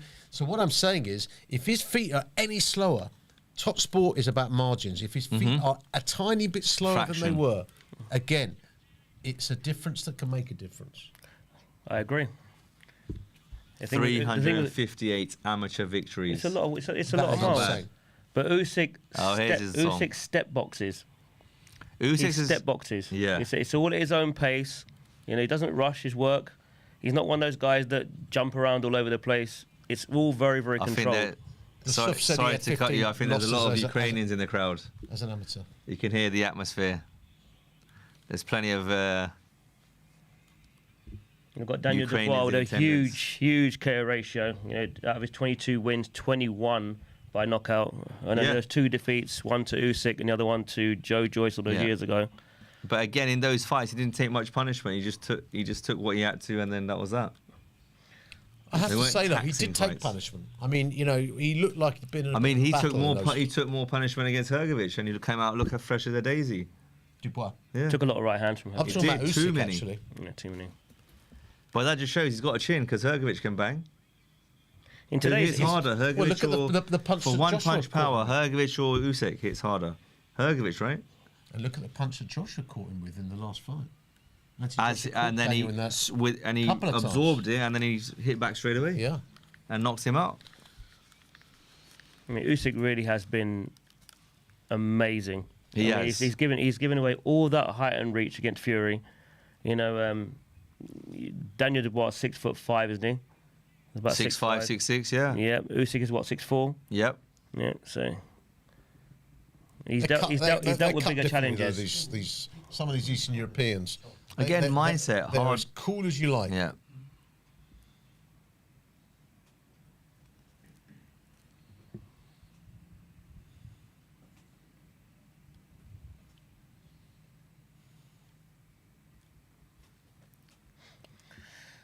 Yep.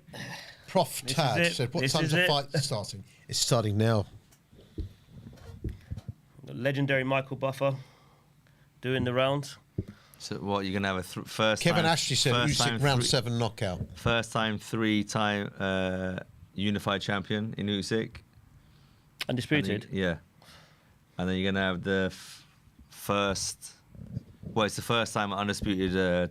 all the undisputed belts are on the line in the UK ever. Yeah. And imagine if Dubois is the first one to do that. It'd be brilliant. On British soil. It'll be brilliant. He then will cross over into how not as AJ's done, but he will get that. We have a guy here. It'd be amazing for Don to have an undisputed champion, the first one since Lennox Lewis. What an achievement for Don Charles. What was that in 2000? 1999, was 2000? That the second? That was the rematch with Evander Holyfield, wasn't it? Yeah. 99, 2000. Ben S. Mack says Dubois may opt for the dirty low blow again. Are you saying? No, it's not what I'm saying. But I'm for sure he's going to be hitting low. If he does do that, I think he'll be a lot more composed and a lot more mature. The ref will get onto it very quickly this time, though. Yeah. Because of the controversy last time, any low blow now is going to get dealt with very quickly to me. They'll get a warning. Depends on the referee. 2 American judges and 1 Canadian judge. Mike Griffin, do you know much about this ref? No. No.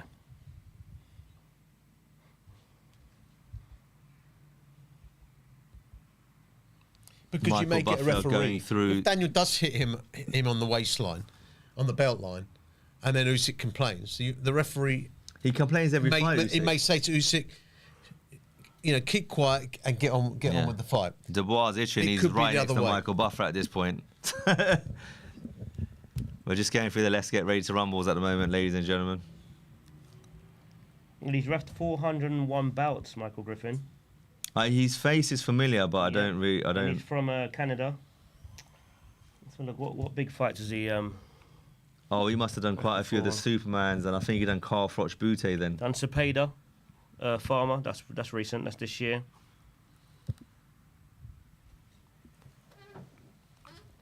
Artur Beterbiev against Callum Smith. Yeah. That fight. He ref Tyson Fury against Ngannou. Tyson Fury, Ngannou, okay. Josh Taylor beat Teofimo Lopez. Okay. So he's got the resume. Qualified. He's Cater Taylor, Amanda Serrano. Okay. So he's been around. Anthony Joshua, Andy Ruiz. Oh, really? First or second? Which one? The first or second? I think it's the first one. Well, if that's the case, then he'll let him fight. Well, Because Andy Ruiz was doing a lot of stuff on the inside. Well, he definitely Cleanly. qualifies. Let's put it that way.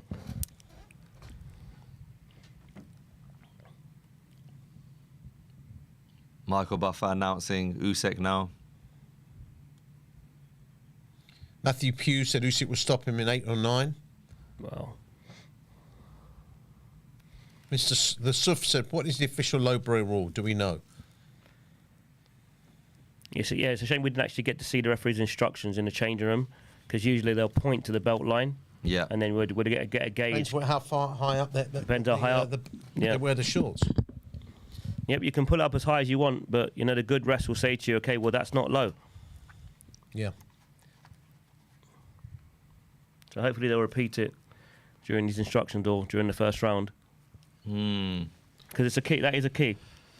And this is Usyk's first fight, by the way, since the Tyson Fury fight. Yeah. Well, he must be happy about that, not having to give away all that height and reach. Sorry? Because he must be happy about that, because there's a lot of height and reach he was giving away. Ooh. And the switching as well from Tyson. He's a very difficult style to deal with. Very awkward. This is a little bit more. This is more orthodox. Yeah, of course. Yeah. But then you've got the different attributes of obviously Dubois' power and just brute force. Yep.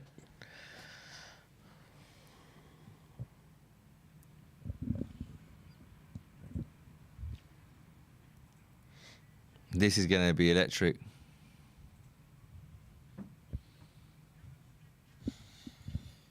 Two fighters meet in the middle of the ring. It's not that much difference in size between them, to be honest with you.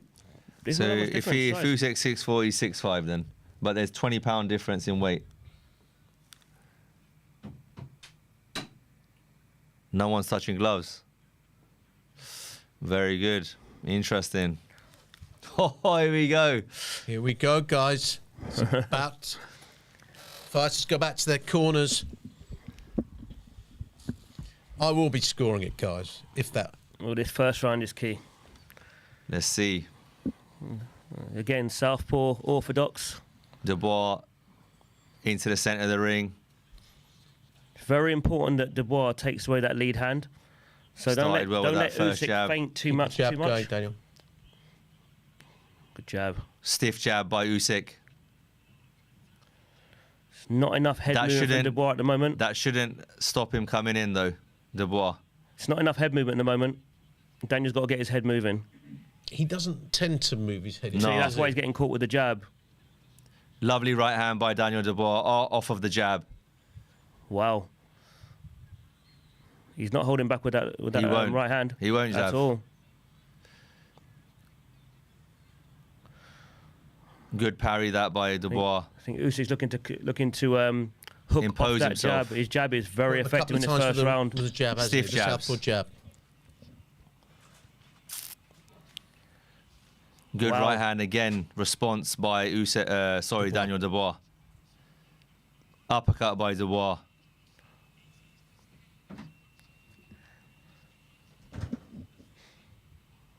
It's that jab is Keeps very, catching very him with that southpaw jab. He's dipping Usyk. under and then bring the jab up. Is Usyk. I think we're all in agreement. Obviously, this is not going to be a boxing match. No. Daniel has to find a way to land that right hand to head or body. He's got a very good left hook as well. That's what you finished the Joshua fight with, the left hook. That left hook is strong, yeah.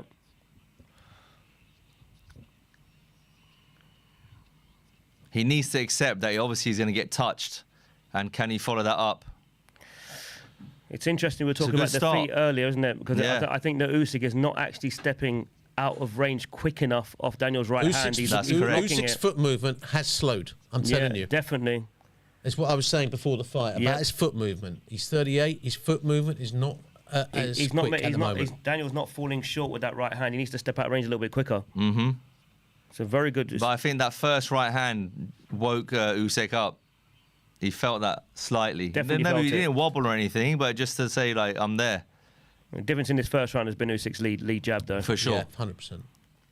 Been very accurate with it. Right hand lands again. Dubois. He's got him in the corner. got him into the corner. The right hand hurt him. Usyk's turned himself back round into the centre of the ring. But that was good by Dubois. He didn't rush his attack there. It's a very good start from Dubois. Very good. Apart from the jab, Daniel's he's blocking that. He blocked that left hand. As long as Daniel's got the fitness, this is going to be I an was gonna say the absolute same cracker. thing. It's going to be an absolute cracker. Will he be able to? It's a Brilliant very first even round. start. Brilliant first round. Great first round. Daniel Dubois, great start, buddy. Yep.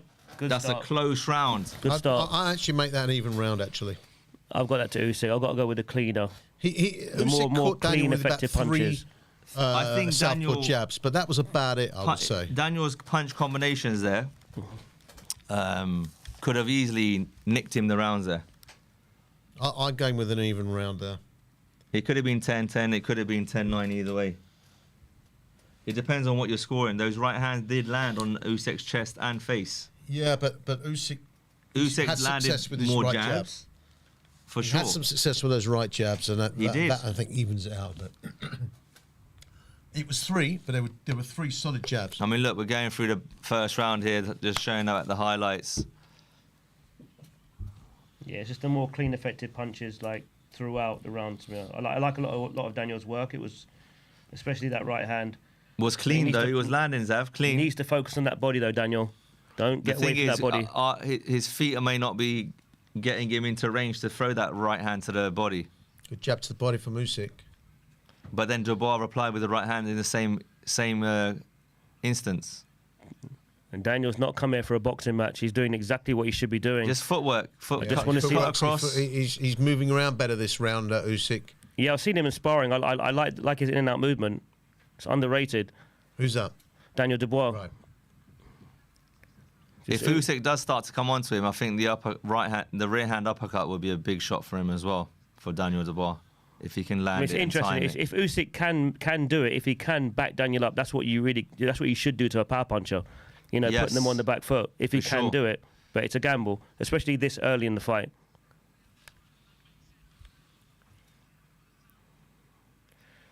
He's going to have to force him back because Daniel's not willing to take a back step.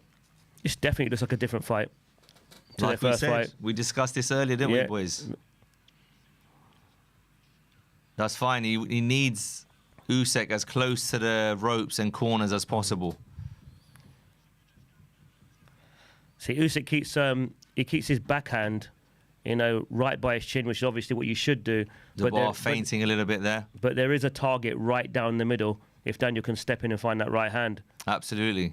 But again, like we've always said, the first 3-4 rounds is finding that data, right? Absolutely. Before he pops it, There just it is, like there you he go. did. There you go. You see, Good feint there He's by very Dubois well- once he threw it. he's He took- very well positioned to block the hook, but the straight down the middle, This is game on, boys. It's interesting. It's actually Usyk that's landing better body punches. Yeah, he than is. Dubois. For sure. And if you look, it's only the second round that's going to help him later in the fight. So Daniel needs to get his body work off. I think obviously Dubois has given him the respect that Usyk deserves, right? But at the same time, he's not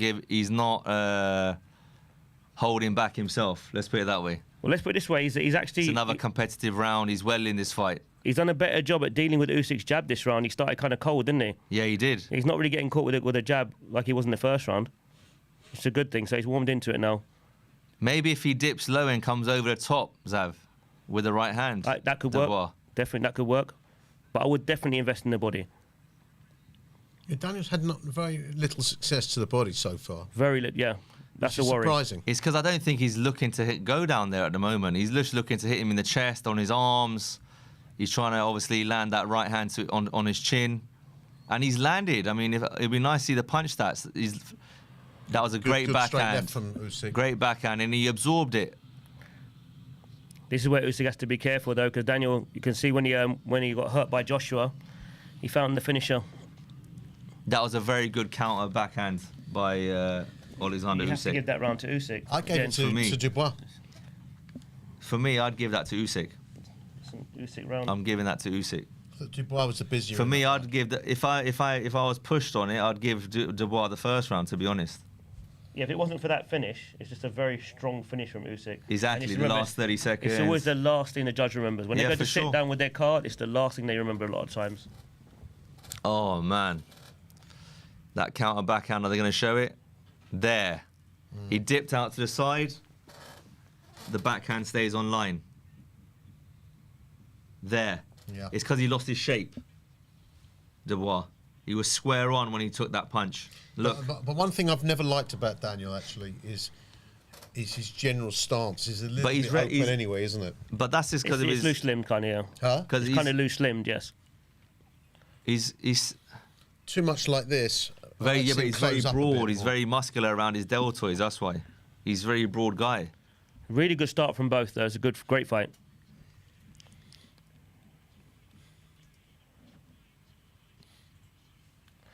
Usyk's making sure he's keeping that backhand tight on his chin.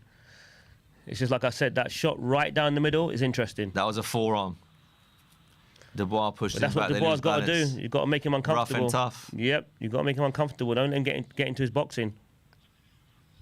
He will be spiteful when he lets that right hand go, that's for sure. Yeah, don't follow. Cut the ring off. Don't follow Yeah, him just around. move to the left. Move to the left.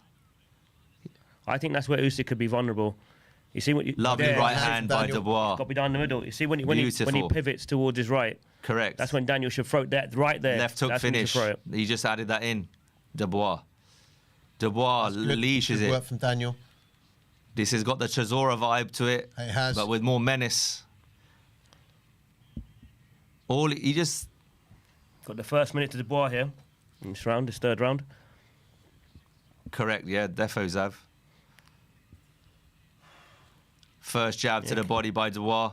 Yeah, keep a close eye on that pivot. Overhand and right, again, drilled it. When Usyk pivots to his right, he's walking onto Daniel's right hand. That's Watch right. it carefully. And Dubois is also pivoting with him. It's not like he's Exactly. stuck on his feet and He's lining him. He's behind. With all due respect, that's what AJ was. He was stuck in the mud against Usyk. See, Usyk in the first fight. Usyk started going to his left now. He's realised it. Every time he pivots out to his right, he looks vulnerable. Yep. Well, good. That's good, the counter good straight shot. left from Usyk there. Another jab Beautiful. from Usyk. It's that counter left. Good straight left again. He's felt from Usyk. those. Got to close up Dubois a bit The better. thing is Daniel Dubois going to be one of those fighters, when you hit him, does he charge up even more? Or is he going to go into his shell? Yeah, I think after the Joshua fight, we had a perfect example. You know, he got hurt and then came back and finished the show. So For sure. another sign of maturity. And That he's straight right responding. hand is a problem. It was always going to be better than the first fight, this. The body work. Apart from that Come single on, counter he's left. He's asking you to hit him to the body, He Daniel. needs the body work. But don't. Daniel, you need that body work. Don't get too right hand happy and focus too much on the headshots. You know, you need that body work, especially for later in the fight. Now, because an older been caught, fighter. because he keeps getting caught with that left side, well, now and again. If he dips and throws a right hand, Dubois, just like he did there, Right hand, yep. You see, the more he goes to the body, the better chance. He needs to take away Usyk's backhand. I know it's easy to say, hard to do, but that's the only shot that stung him. That counter left. For me, Dubois won that round. I've got Dubois. Dubois just shaded it for me. Just nicking it. What do you say, Sam? On the score, I still think the more cleaner shots were with Usyk. the cleaner shots, yes, on the counter left, but everything else, that's it. And we said that earlier on tonight. He's got a punch as Oleksandr Usyk is punching, and that's where he's getting his success. I think Usyk. That was the shot there, that Usyk, but you can't score that to him just for one shot of that whole round.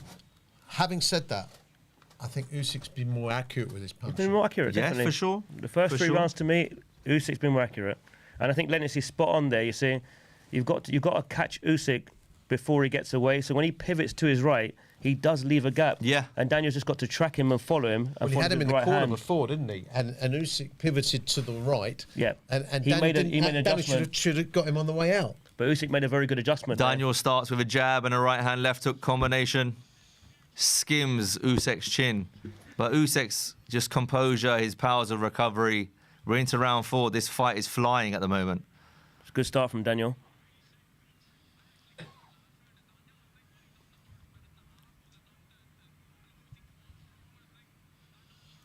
Carl Frampton's got Dubois around behind.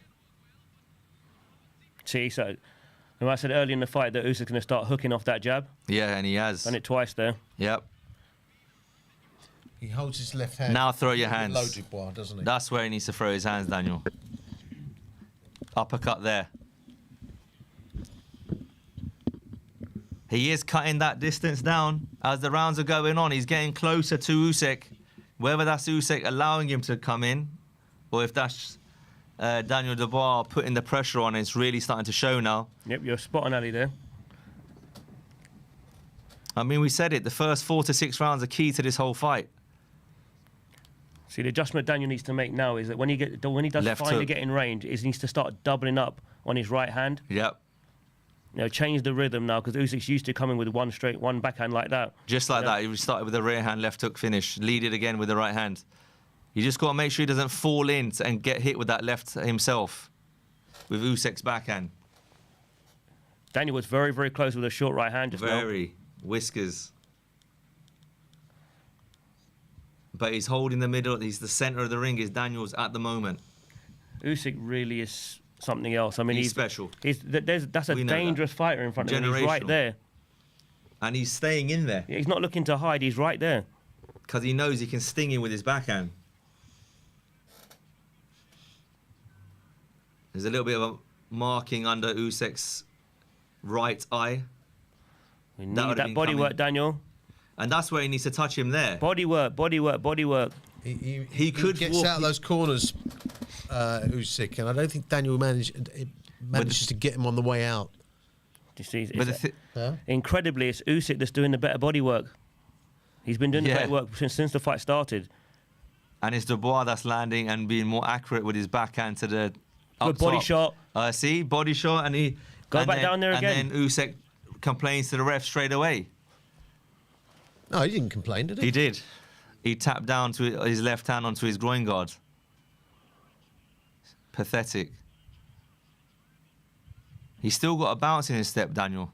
Good left. He just from, got to make Usyk. sure he keeps his, like we said earlier, Zav, in previous fights, the hand position after throwing.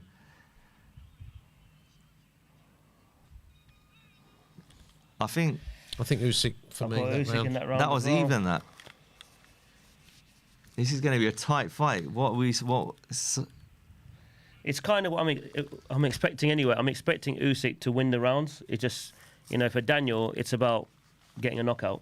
It's not a boxing match. Do you know for him. what? To be honest, I thought these rounds would be I thought these rounds would be like, as you were saying about Usyk and winning the rounds and so on. It's been a lot more competitive than I thought. I don't think that was a low blow. It wasn't, no. He looked exactly like last fight. It wasn't. Because he's punching up. Look, he's punching up and it's hit the middle and top of the belt. I think the difference is that Usyk was moving away this time. Yeah. Maybe didn't. He take the complained, full then he brunt of it. nodded to say, oh. He's just putting it in the referee's mind. It's mind games. Jake Paul is in the house.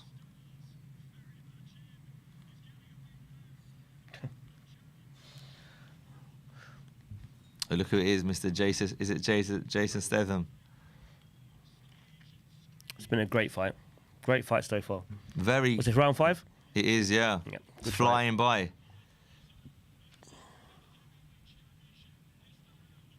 If Dubois can get that left hook going. He's struggling to pose. Oh, he's hitting with a right there, Daniel. Work.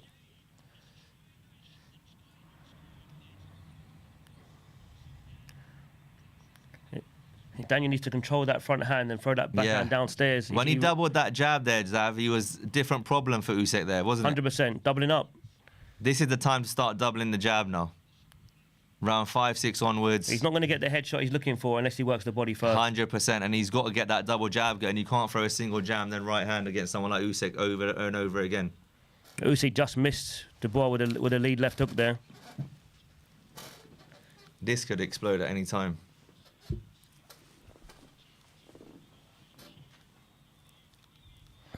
See, Usyk got some success there. See, when you're Good left, good right when from Usyk. you're fighting a puncher, you try and put them on the back foot. Can Daniel Dubois turn that right hand over the top into an uppercut? It's a check. Was that a check hook? Was that a check hook? It looked like it, like a short hook. Take your time. Stay composed.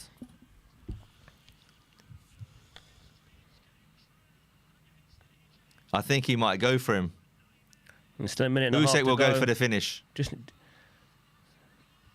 Oh, wow. What a shot! It's that backhand.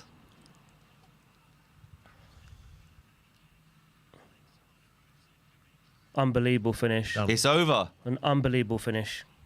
Unbelievable. Amazing, amazing. Great counter punching. We did say if he's going to win it, he'll do it on a counter punch, but not that early. To be quite honest. Amazing. If he honestly does not retire, undefeated, it wouldn't make any sense to me whatsoever. There's nothing else for him to do. No. Fantastic. And do you know what? This is the first fight that I've seen Usyk really dig that backhand in on someone. He really wanted to nail Dubois early with that, and he did. He did it in the first round. To me, it was the body work. The timing, the body work. The body work of Usyk. Interject for a second, and I've got massive respect for I don't know Usyk. what you guys think. If you want my honest opinion, I think that there was a heart issue there. I'm telling you. I don't think No. he's not a concussive puncher, Usyk. No, but this is the like I said, that shot that he got caught with though at the end, like that would have knocked out a lot of fighters. That was clean. That is the first time Usyk's had. That's a punch perfect display. Yeah. To me, the way I was scoring the fight, I had every round to Usyk. I scored every round to Usyk. He was competitive in every round, but you're right. He got his range in the first round by landing the jab. Then he started working the body. I can see that for sure. But look, he falls in. He's falling into these shots, and his technique, he's square on. But that fight over there, over the top. You see that? No, but he's square on. Look at his positioning. Gone, no, but the thing is, here he's fine. Yeah. But he's square on. He's coming in square. When he was coming in sideways on, he wasn't getting hit with those shots. He does come in square. But in every single round, Usyk managed to find him square on at least once or twice, and he landed cleanly with that backhand, just like that. Just out of range, and then bosh. That hook, didn't he? That was there. Beautiful finish. But you know, a lot of these great fighters, they go on too long. You know, Lennox retired at the right time. Unfortunately, Evander and Mike went on too long. You're spot on. But the thing is, if you look at that punch, that left, that came from quite a way back. Yeah, because why, Keith? Because he was already dipped over. Look, he's dipped over with his watch. His right hand's gone over, hence why he's coming from a long way away. Look at the class. And then he's gone back that way, which has created more force. Yeah, it was good. It was a clean strike. Yeah. Straight right on the button, as they say. Yeah. But Dubois has got nothing to be ashamed about. I think this was a better performance by Dubois than the beaten Joshua twice. Fight. He's been Joshua twice, Fury Usyk twice, Daniel Dubois twice. I mean, there's no excuses. The guy is just he's extremely the best of this special. generation. Extremely special. He's shown he's got a good chin. He's got the endurance. He showed that against Fury. Zav said it earlier. Well, when you say he's got a good chin, he doesn't really get hit on the button. I mean, today he got hit with a couple of good juicy right hands where that... The good thing is he's moving away. He's moving away. Yeah, he's moving away. But He's taking the for sting out me, of it. this is Yeah, he's just a clever fighter. he's quality. He's quality. Yeah, he knows what he's doing. I've got a lot of respect and time for Usyk. He's a generational great. Let's just hope he does, because it's the same with Roy. If Roy had retired after he beat John Ruiz, he'd be looked at in the same light as like would. Ali. Yeah, if, for sure. If Holyfield had retired after he beat Tyson the second time, Yeah. it's the same thing. These No, guys go on absolutely. too long. There's nothing else. There's no one else out there. There's nothing else to Moses prove. eternal. I mean, You've beaten the best guys. this is the thing everyone says about Moses, but no, I don't think so. Too early for me, but Yeah, it is. we can only really I mean, gauge who that in a is few weeks' left? time. There is no one left. He's not going to fight Deontay Wilder because we know how that's going to end. Well, they're saying a Fury third fight. Why? Is it needed? Not for me. Not for me. I don't understand why you want to do that again. Money. But apart from, I mean, it's too early for Moses. I think. I don't know. I think like That's all I'm They're, hoping. they're it's a saying great way it's to gonna, they're retire. saying it's going to be a Tyson Fury third fight. They're talking about in April. That's all I'm but- hoping is really is when they do the post when they do the interview now is that he talks about walking. That's all I'm interested in hearing now from this guy. It's just special, very very special. Top draw, top of the top. I He's mean, top of the his top. resume tells you that really he could have performed in any era. I'm not going to say he could beat them all, but he could have competed. Oh, 100%. 100%. And that was before this fight. Yeah. 100%. Again, from the Daniel Dubois' point of view, there's no disgrace losing to the best boxer in this generation. And if you notice, the great fighters, when they do get a rematch, if there was some controversy, they put that to bed. Put it to bed. in Floyd that used to fashion. do that. Lennox Yeah. used to do that. Yep. Now he's probably asking for his Rolls Royce. No, he goes, Sir Frank, where's my Rolls Royce? He said, if you win, I'll get you one. Brilliant performance. Did he say that? Did he? Yeah. No, massive respect. I thought it was an exciting fight. No. Well, Up until the finish. It was, yeah. But It wasn't. when I It look wasn't. back on it, Daniel Dubois wasn't negative. He came forward. no, he but he tried. didn't.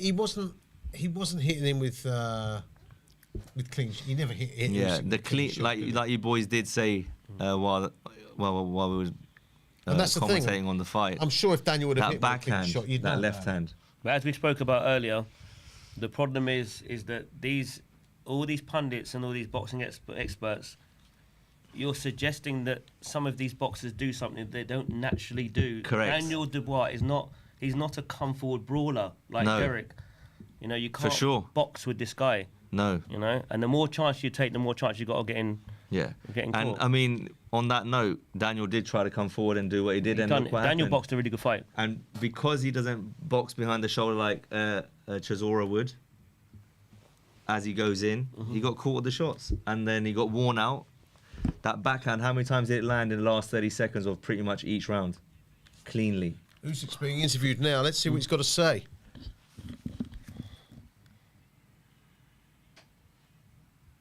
.38, it's only the beginning.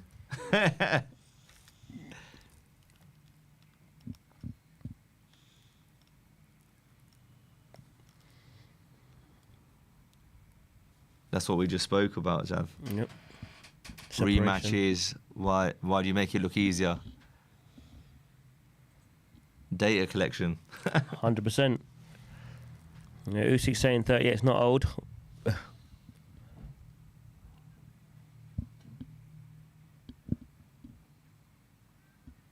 He's just saying thank you, Wembley. He's got. His English is speaks, it improving. reminds me of Borat, doesn't yeah, it? yeah. Oh my God. For his daughter.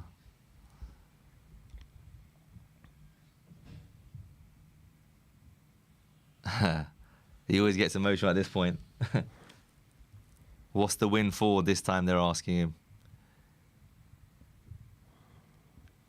Imagine coming over to another country and winning the crowd over like that. World people. Well, he's What's he right. say? He said it's for all people, world people. Boxing That's what fans. that's what his fans, victory is fans. for. Yeah.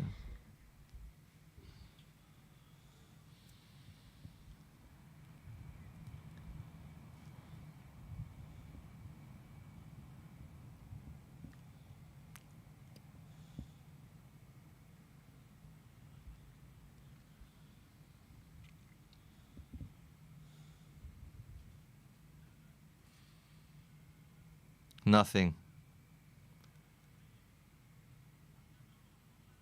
He might go cruiserweight, maybe. Imagine. Upper tire? He's saying he wants to rest. Derek. With Derek.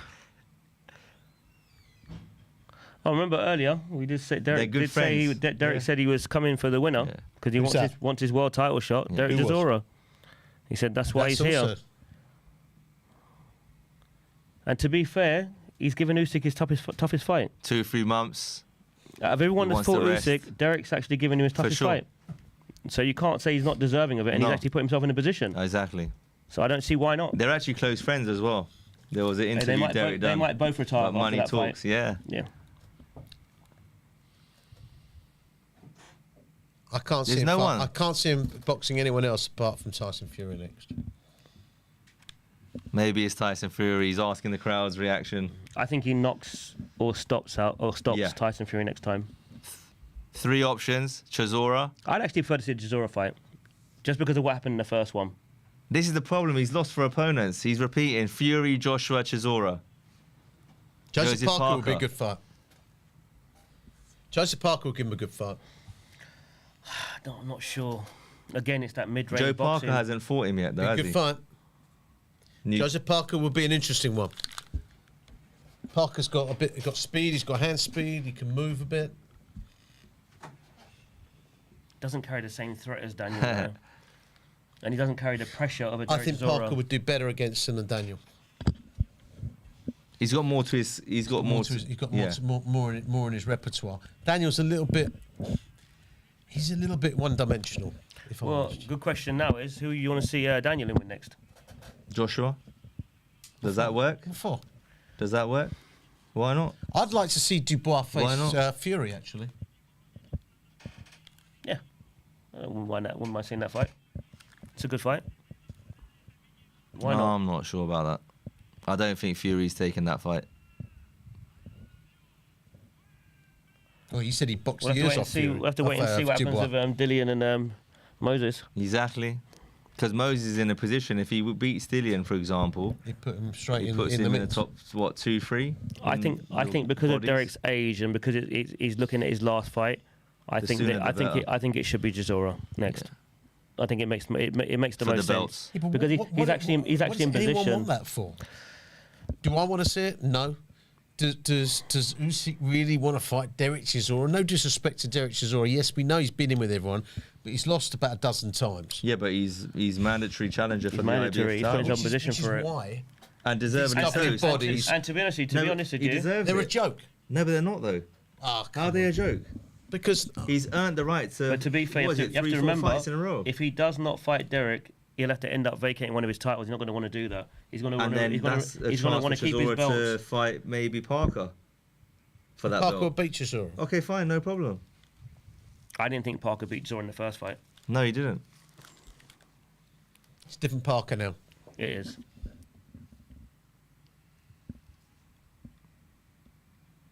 Dubois commends Usyk on his performance. Few things he could have sharpened off on. Take no credit from Usyk.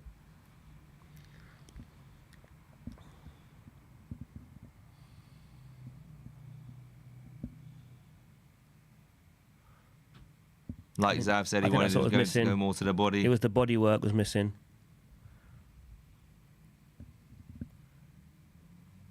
He was in a fight and He's he was grown so much, hasn't he? Even when he has. talks. Yes.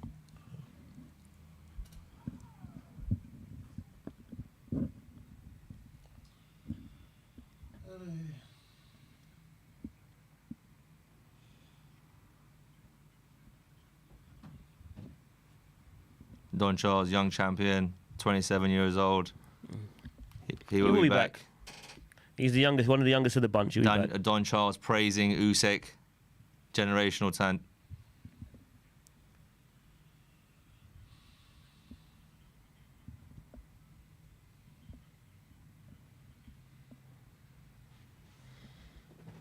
I think Don will be obviously very upset. He's a fun addition, Of though, course. Daniel. What's that? Zab? He's a fun addition, Daniel. Definitely. He brings something a bit He's different. a live wire, man. The He's a character. At the end of the day, he's, And he can punch. no, you can't take it away from him. He's an IBF 4 champ. He just lost to the best boxer in the world. Yeah. As simple as that. It's no. If you're going to lose at the top. It's not like he's fighting. They keep switching places, don't they? Yeah, it's Crawford not and like Usyk. it's not like Daniel Dubois just lost to an Otto Wallin, has he? Yeah, exactly. Do you know what I mean? So there's levels to this. So just come back strong. He's lost twice. Give us some details. He's lost twice to Usyk. He's lost once to who was it? Daniel Dubois. Twice I think to Joe Usyk. Parker's the one. And that'd be a good fight. Yeah, but who's his manager defence? Joe Parker's got more in his locker than Is it Daniel Derek? Dubois. He's got more in his locker than Anthony Joshua. Joseph Parker would be a good fight. I agree with you. And he deserves it. And he's what? And he does deserve it. He was unlucky not he's to what, get... is he 33, 34? in February. Parker? Huh? So he's still young. 33, 34? I think it has to be Parker next, don't you? Again with Andy Lee. I think With it's all good. due respect I to- think it's good because it's someone different. Yeah, but It'll be also... someone different. But also, you go Parker- on about Derek Chisora. and Parker should have fought He hasn't Dubois. got. and should have He's fought running out of Dubois. time. That's why I say. Yeah, but you know what? In And all he's mandatory. seriousness, you say that Derek Chisora's beaten. I mean, with all due respect Joe to Joyce, it Otto was Wallin, Joe Joyce, yeah. Who's Joseph Parker beaten? Joseph Parker's beaten Zhilei Zhang. Wilder. Joseph Parker's beaten Deontay Wilder. Deontay Wilder. Stopped him. Stopped Zhang as well. He stopped Bacoli in one or two rounds. Yeah, 2-3 rounds. Joseph Parker, I think there's a and question mark he on was all very those wins for unlucky, me. and he was meant to fight for No, the but IBF Parker title. deserves it. I've got Out there's a of all question the mark on all those fighters, wins for me, though. if we're Honestly. out of all those fighters, There's a question Parker mark on all deserves those it. wins for me for Parker. Honestly, I think Wilder is done, and we. I know, but you and can we've only known beat that what's for in a front long of you. time. You can only beat what's in front of you, and I think Parker, he should have fought Dubois.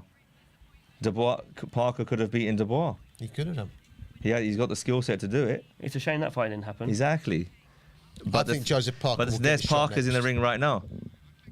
And I don't Joe even Parker's think, in the ring right now. Tyson Fury would begrudge Joseph Parker the opportunity. No, he wouldn't. I don't think he would. And plus, Joshua Fury needs to happen. Yeah, there's a lot. Do I really care about Joshua There's a Fury? lot. Money, man. Yeah, Britain definitely. cares.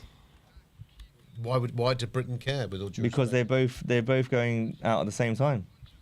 Yeah, fight the guys in your era. It's I a bit think. like That's Amir it. Khan and Kell Brook. I suppose people are interested just as a spectacle. Absolutely. Out of curiosity. Is it going to be car crash sort of thing? fast, like youthful, exuberant fight? No, it's just going to be it's two guys coming to the end of their career. Massive names in crossover names in boxing, in Britain. Why not do it? It's going to get 100,000 people in Wembley. I don't think there's the appetite for that fight anymore.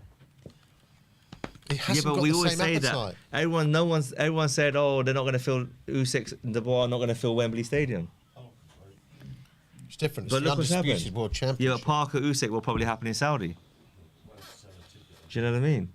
I think Riyadh Parker season. Usyk actually. Would Parker be, would be a Usyk in really Saudi. Yeah, it's where it's going It's to take fine. place, isn't it? It'll be Saudi Parker Arabia. fight. It'll be That's the Saudi Arabia. that is the contest. I think really would be. I think Parker. Yeah, would be a and it's not difficult another. ask It's for not another Usyk. rematch. It's not a trilogy. Like he's running out of names. Even there, he was stuck. Oh, who would I got? Joshua, Fury, Chisora. Like, why do we need to see that again? There's two names. Parker Usyk is one. next. I'll tell you what they are. Joseph Parker has to be there, and if Itama does a demolition job on Dillian White, he'll be in the mix. I think that's one or two fights too early. I can't lie. So do I. Yeah. A little If he You're- does a you're- demolition job on Dillian White, as you said, Xavier, you train Dillian White, you know Dillian. If he does a demolition job, and that's big if, It is a big. then Just say, what about if Dillian White beats Atoma? Then what? then- What, is he going to fight Usyk? No. He's going to have another couple of fights True. to get to that point. So Moses doesn't have no right to go Dylan White straight to Usyk when there's Parker in the rankings I that think deserves Parker a has chance. to be the if he's going to carry Forget on. the Usyk- money for a second. We're talking about rankings. He's the IBF number one. I think that. I honestly think Usyk that will is be now the champion. that'll be a close fight. Usyk and I think Parker. Parker will give him a good fight. How but I many still don't years think has that- Parker been patient from the Joshua fight to come back to get to this world level again?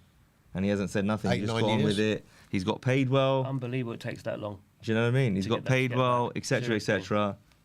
He should get his chance. Yeah. He does It's deserve not a his chance. fault that Definitely. who pulled. Oh, Dubois pulled out because he was ill, right? Yeah. And then That would've been a good obviously, fight, though. and then Bacoli came in. A fit Bacoli is a problem for anyone. 100%. But the last two, he's not serious. I don't think the way he's carrying on with his body weight and stuff like that. I don't think any of these guys are going to gamble with a Bacoli fight now because there's nothing in it. There's for him nothing now. in it, and he's lost, and he didn't look good. And was it Ajisaf? Is that his name? I'll tell you who In else could America? be an option. The Nigerian I know gentleman. what you mean, Is that was it Ajagba. Ajagba? Sorry, FA Ajagba, yeah. FA. That's it. You know who we haven't mentioned actually? Bacoli lost that fight to him. that? There's one man that neither of you two pundits have mentioned is Agit Kabayel. Yeah, he's another one that deserves a shot.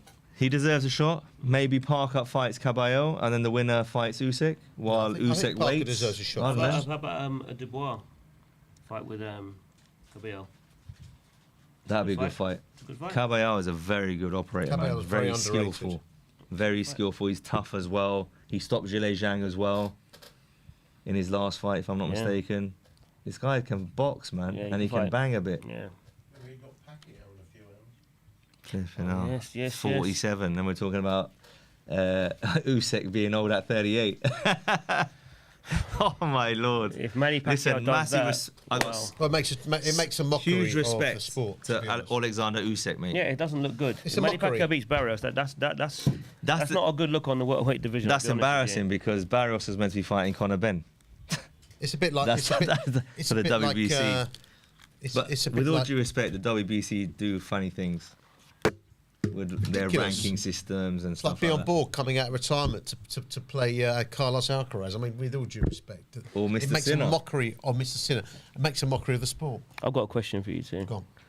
There we go. Do you want to see the Eubank Ben rematch? No, No. interest. No. I've seen it once. Yeah, I don't the like- only way I would see that fight happening is if he doesn't have a rehydration clause. If it hasn't got the rehydration clause, Otherwise, then yes, I'll be it's interested. pathetic. Otherwise, I no. think it's good for boxing that fight is not happening because It's that very is an smart accident from waiting to Team happen. Eubank just to pause. I heard today it's been pushed back maybe November now. They're talking. Because it's supposed to be Where will it September. be? It won't be a stadium then, will it? No idea. Unless it's at If Cardiff. it's, yeah, you're right. If it's not a stadium, then they're not going to do it because they're not going to make the money they want. Well, So it's got to I- be Cardiff because they can close the roof. That's what I'm saying. Tottenham. It'll be Cardiff. I think can Tottenham close the roof? No. After all of that, they can't even close the roof. Zav, come on, tell Mr. Levy. we got European title. I know. Oh You know, God, obviously- Alexander Usyk. Tottenham are European champions, aren't they? Yeah. So we're Chelsea are the champions of the world. Exactly. Unbelievable. But listen, What a night of boxing. I think Joseph Parker will now, if Usyk continues, Joseph Parker's the man to take him on. I think so. So you got Parker, Caballero. Parker and Caballero and Chisora. But I And think, Chisora. do I want to see Chisora in against Usyk? No. How many does have your predictions with Pacquiao? Pacquiao will get beat. He's 47 years old. I mean, with all due respect, you come back. Oh my you God! need a couple I of can't even warm-up believe fights. we was having this conversation. Sugar Ray Leonard didn't fight. I think fought once in 5 years when he came. Well, back Mr. and fought Foreman. Hagler at middleweight, but Sugar Ray Leonard was not 47 years old. It's a joke, and it's a disgrace to the sport. I've seen highlights of is it Barrios? Yeah. What type of fighter is he, Zav? Does he come He's forward? tall, He's he's tall. rangy, but he does fight coming forward at times. You know, obviously Tank knocked him out. Keith Thurman beat him.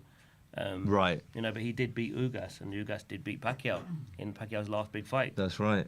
So if that Pacquiao shows up that showed up against Ugas, he's in serious trouble today. Convincing But if win he can within 4. Can you even turn back the clock? Then I'm only going with Pacquiao because of what he's done in the sport. You know, I'd love to see him I win respect what and he's- then go out. But really, it's a dangerous fight. And if it all goes wrong, it's not good for boxing. Of course, it's not good for boxing. Dangerous. In the Barrios. same way the Eubank Ben fight.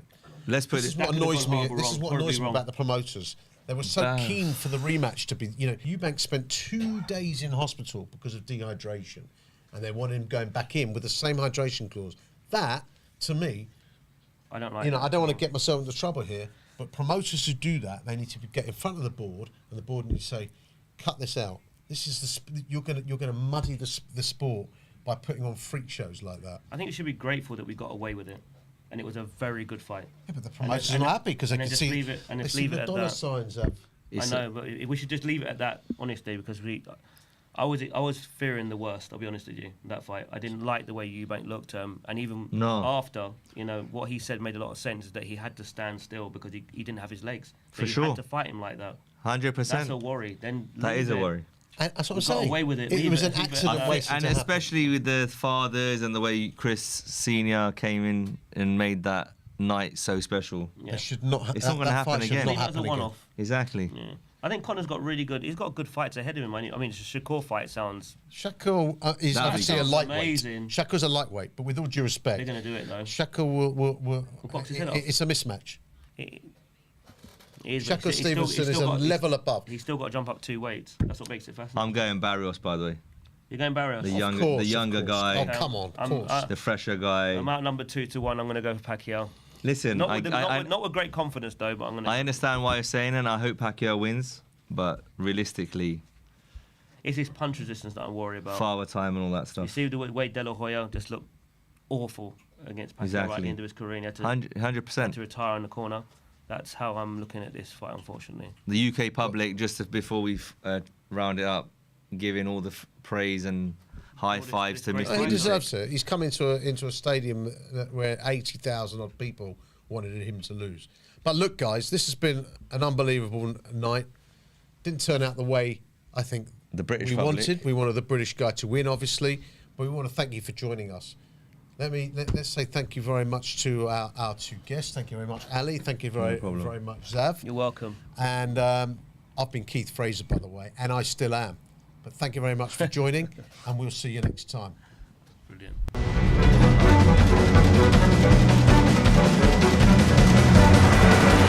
No worries, that was good fun. Yeah, that was good. It was a bit weird, though, because we were like Bit well way behind. behind the action, weren't we? Yeah. Only earlier on. You know We were watching the Lewis Edmondson fight. No, the main event. It's when they showed the arm. Do you know what happened there? So The Nazim Hamid. Adam Hamid. I thought his brother fought earlier. Then Because it was on when we first walked in the building, and then when they replayed it, I was like, "What's going on here?" Maybe I was watching a different fight.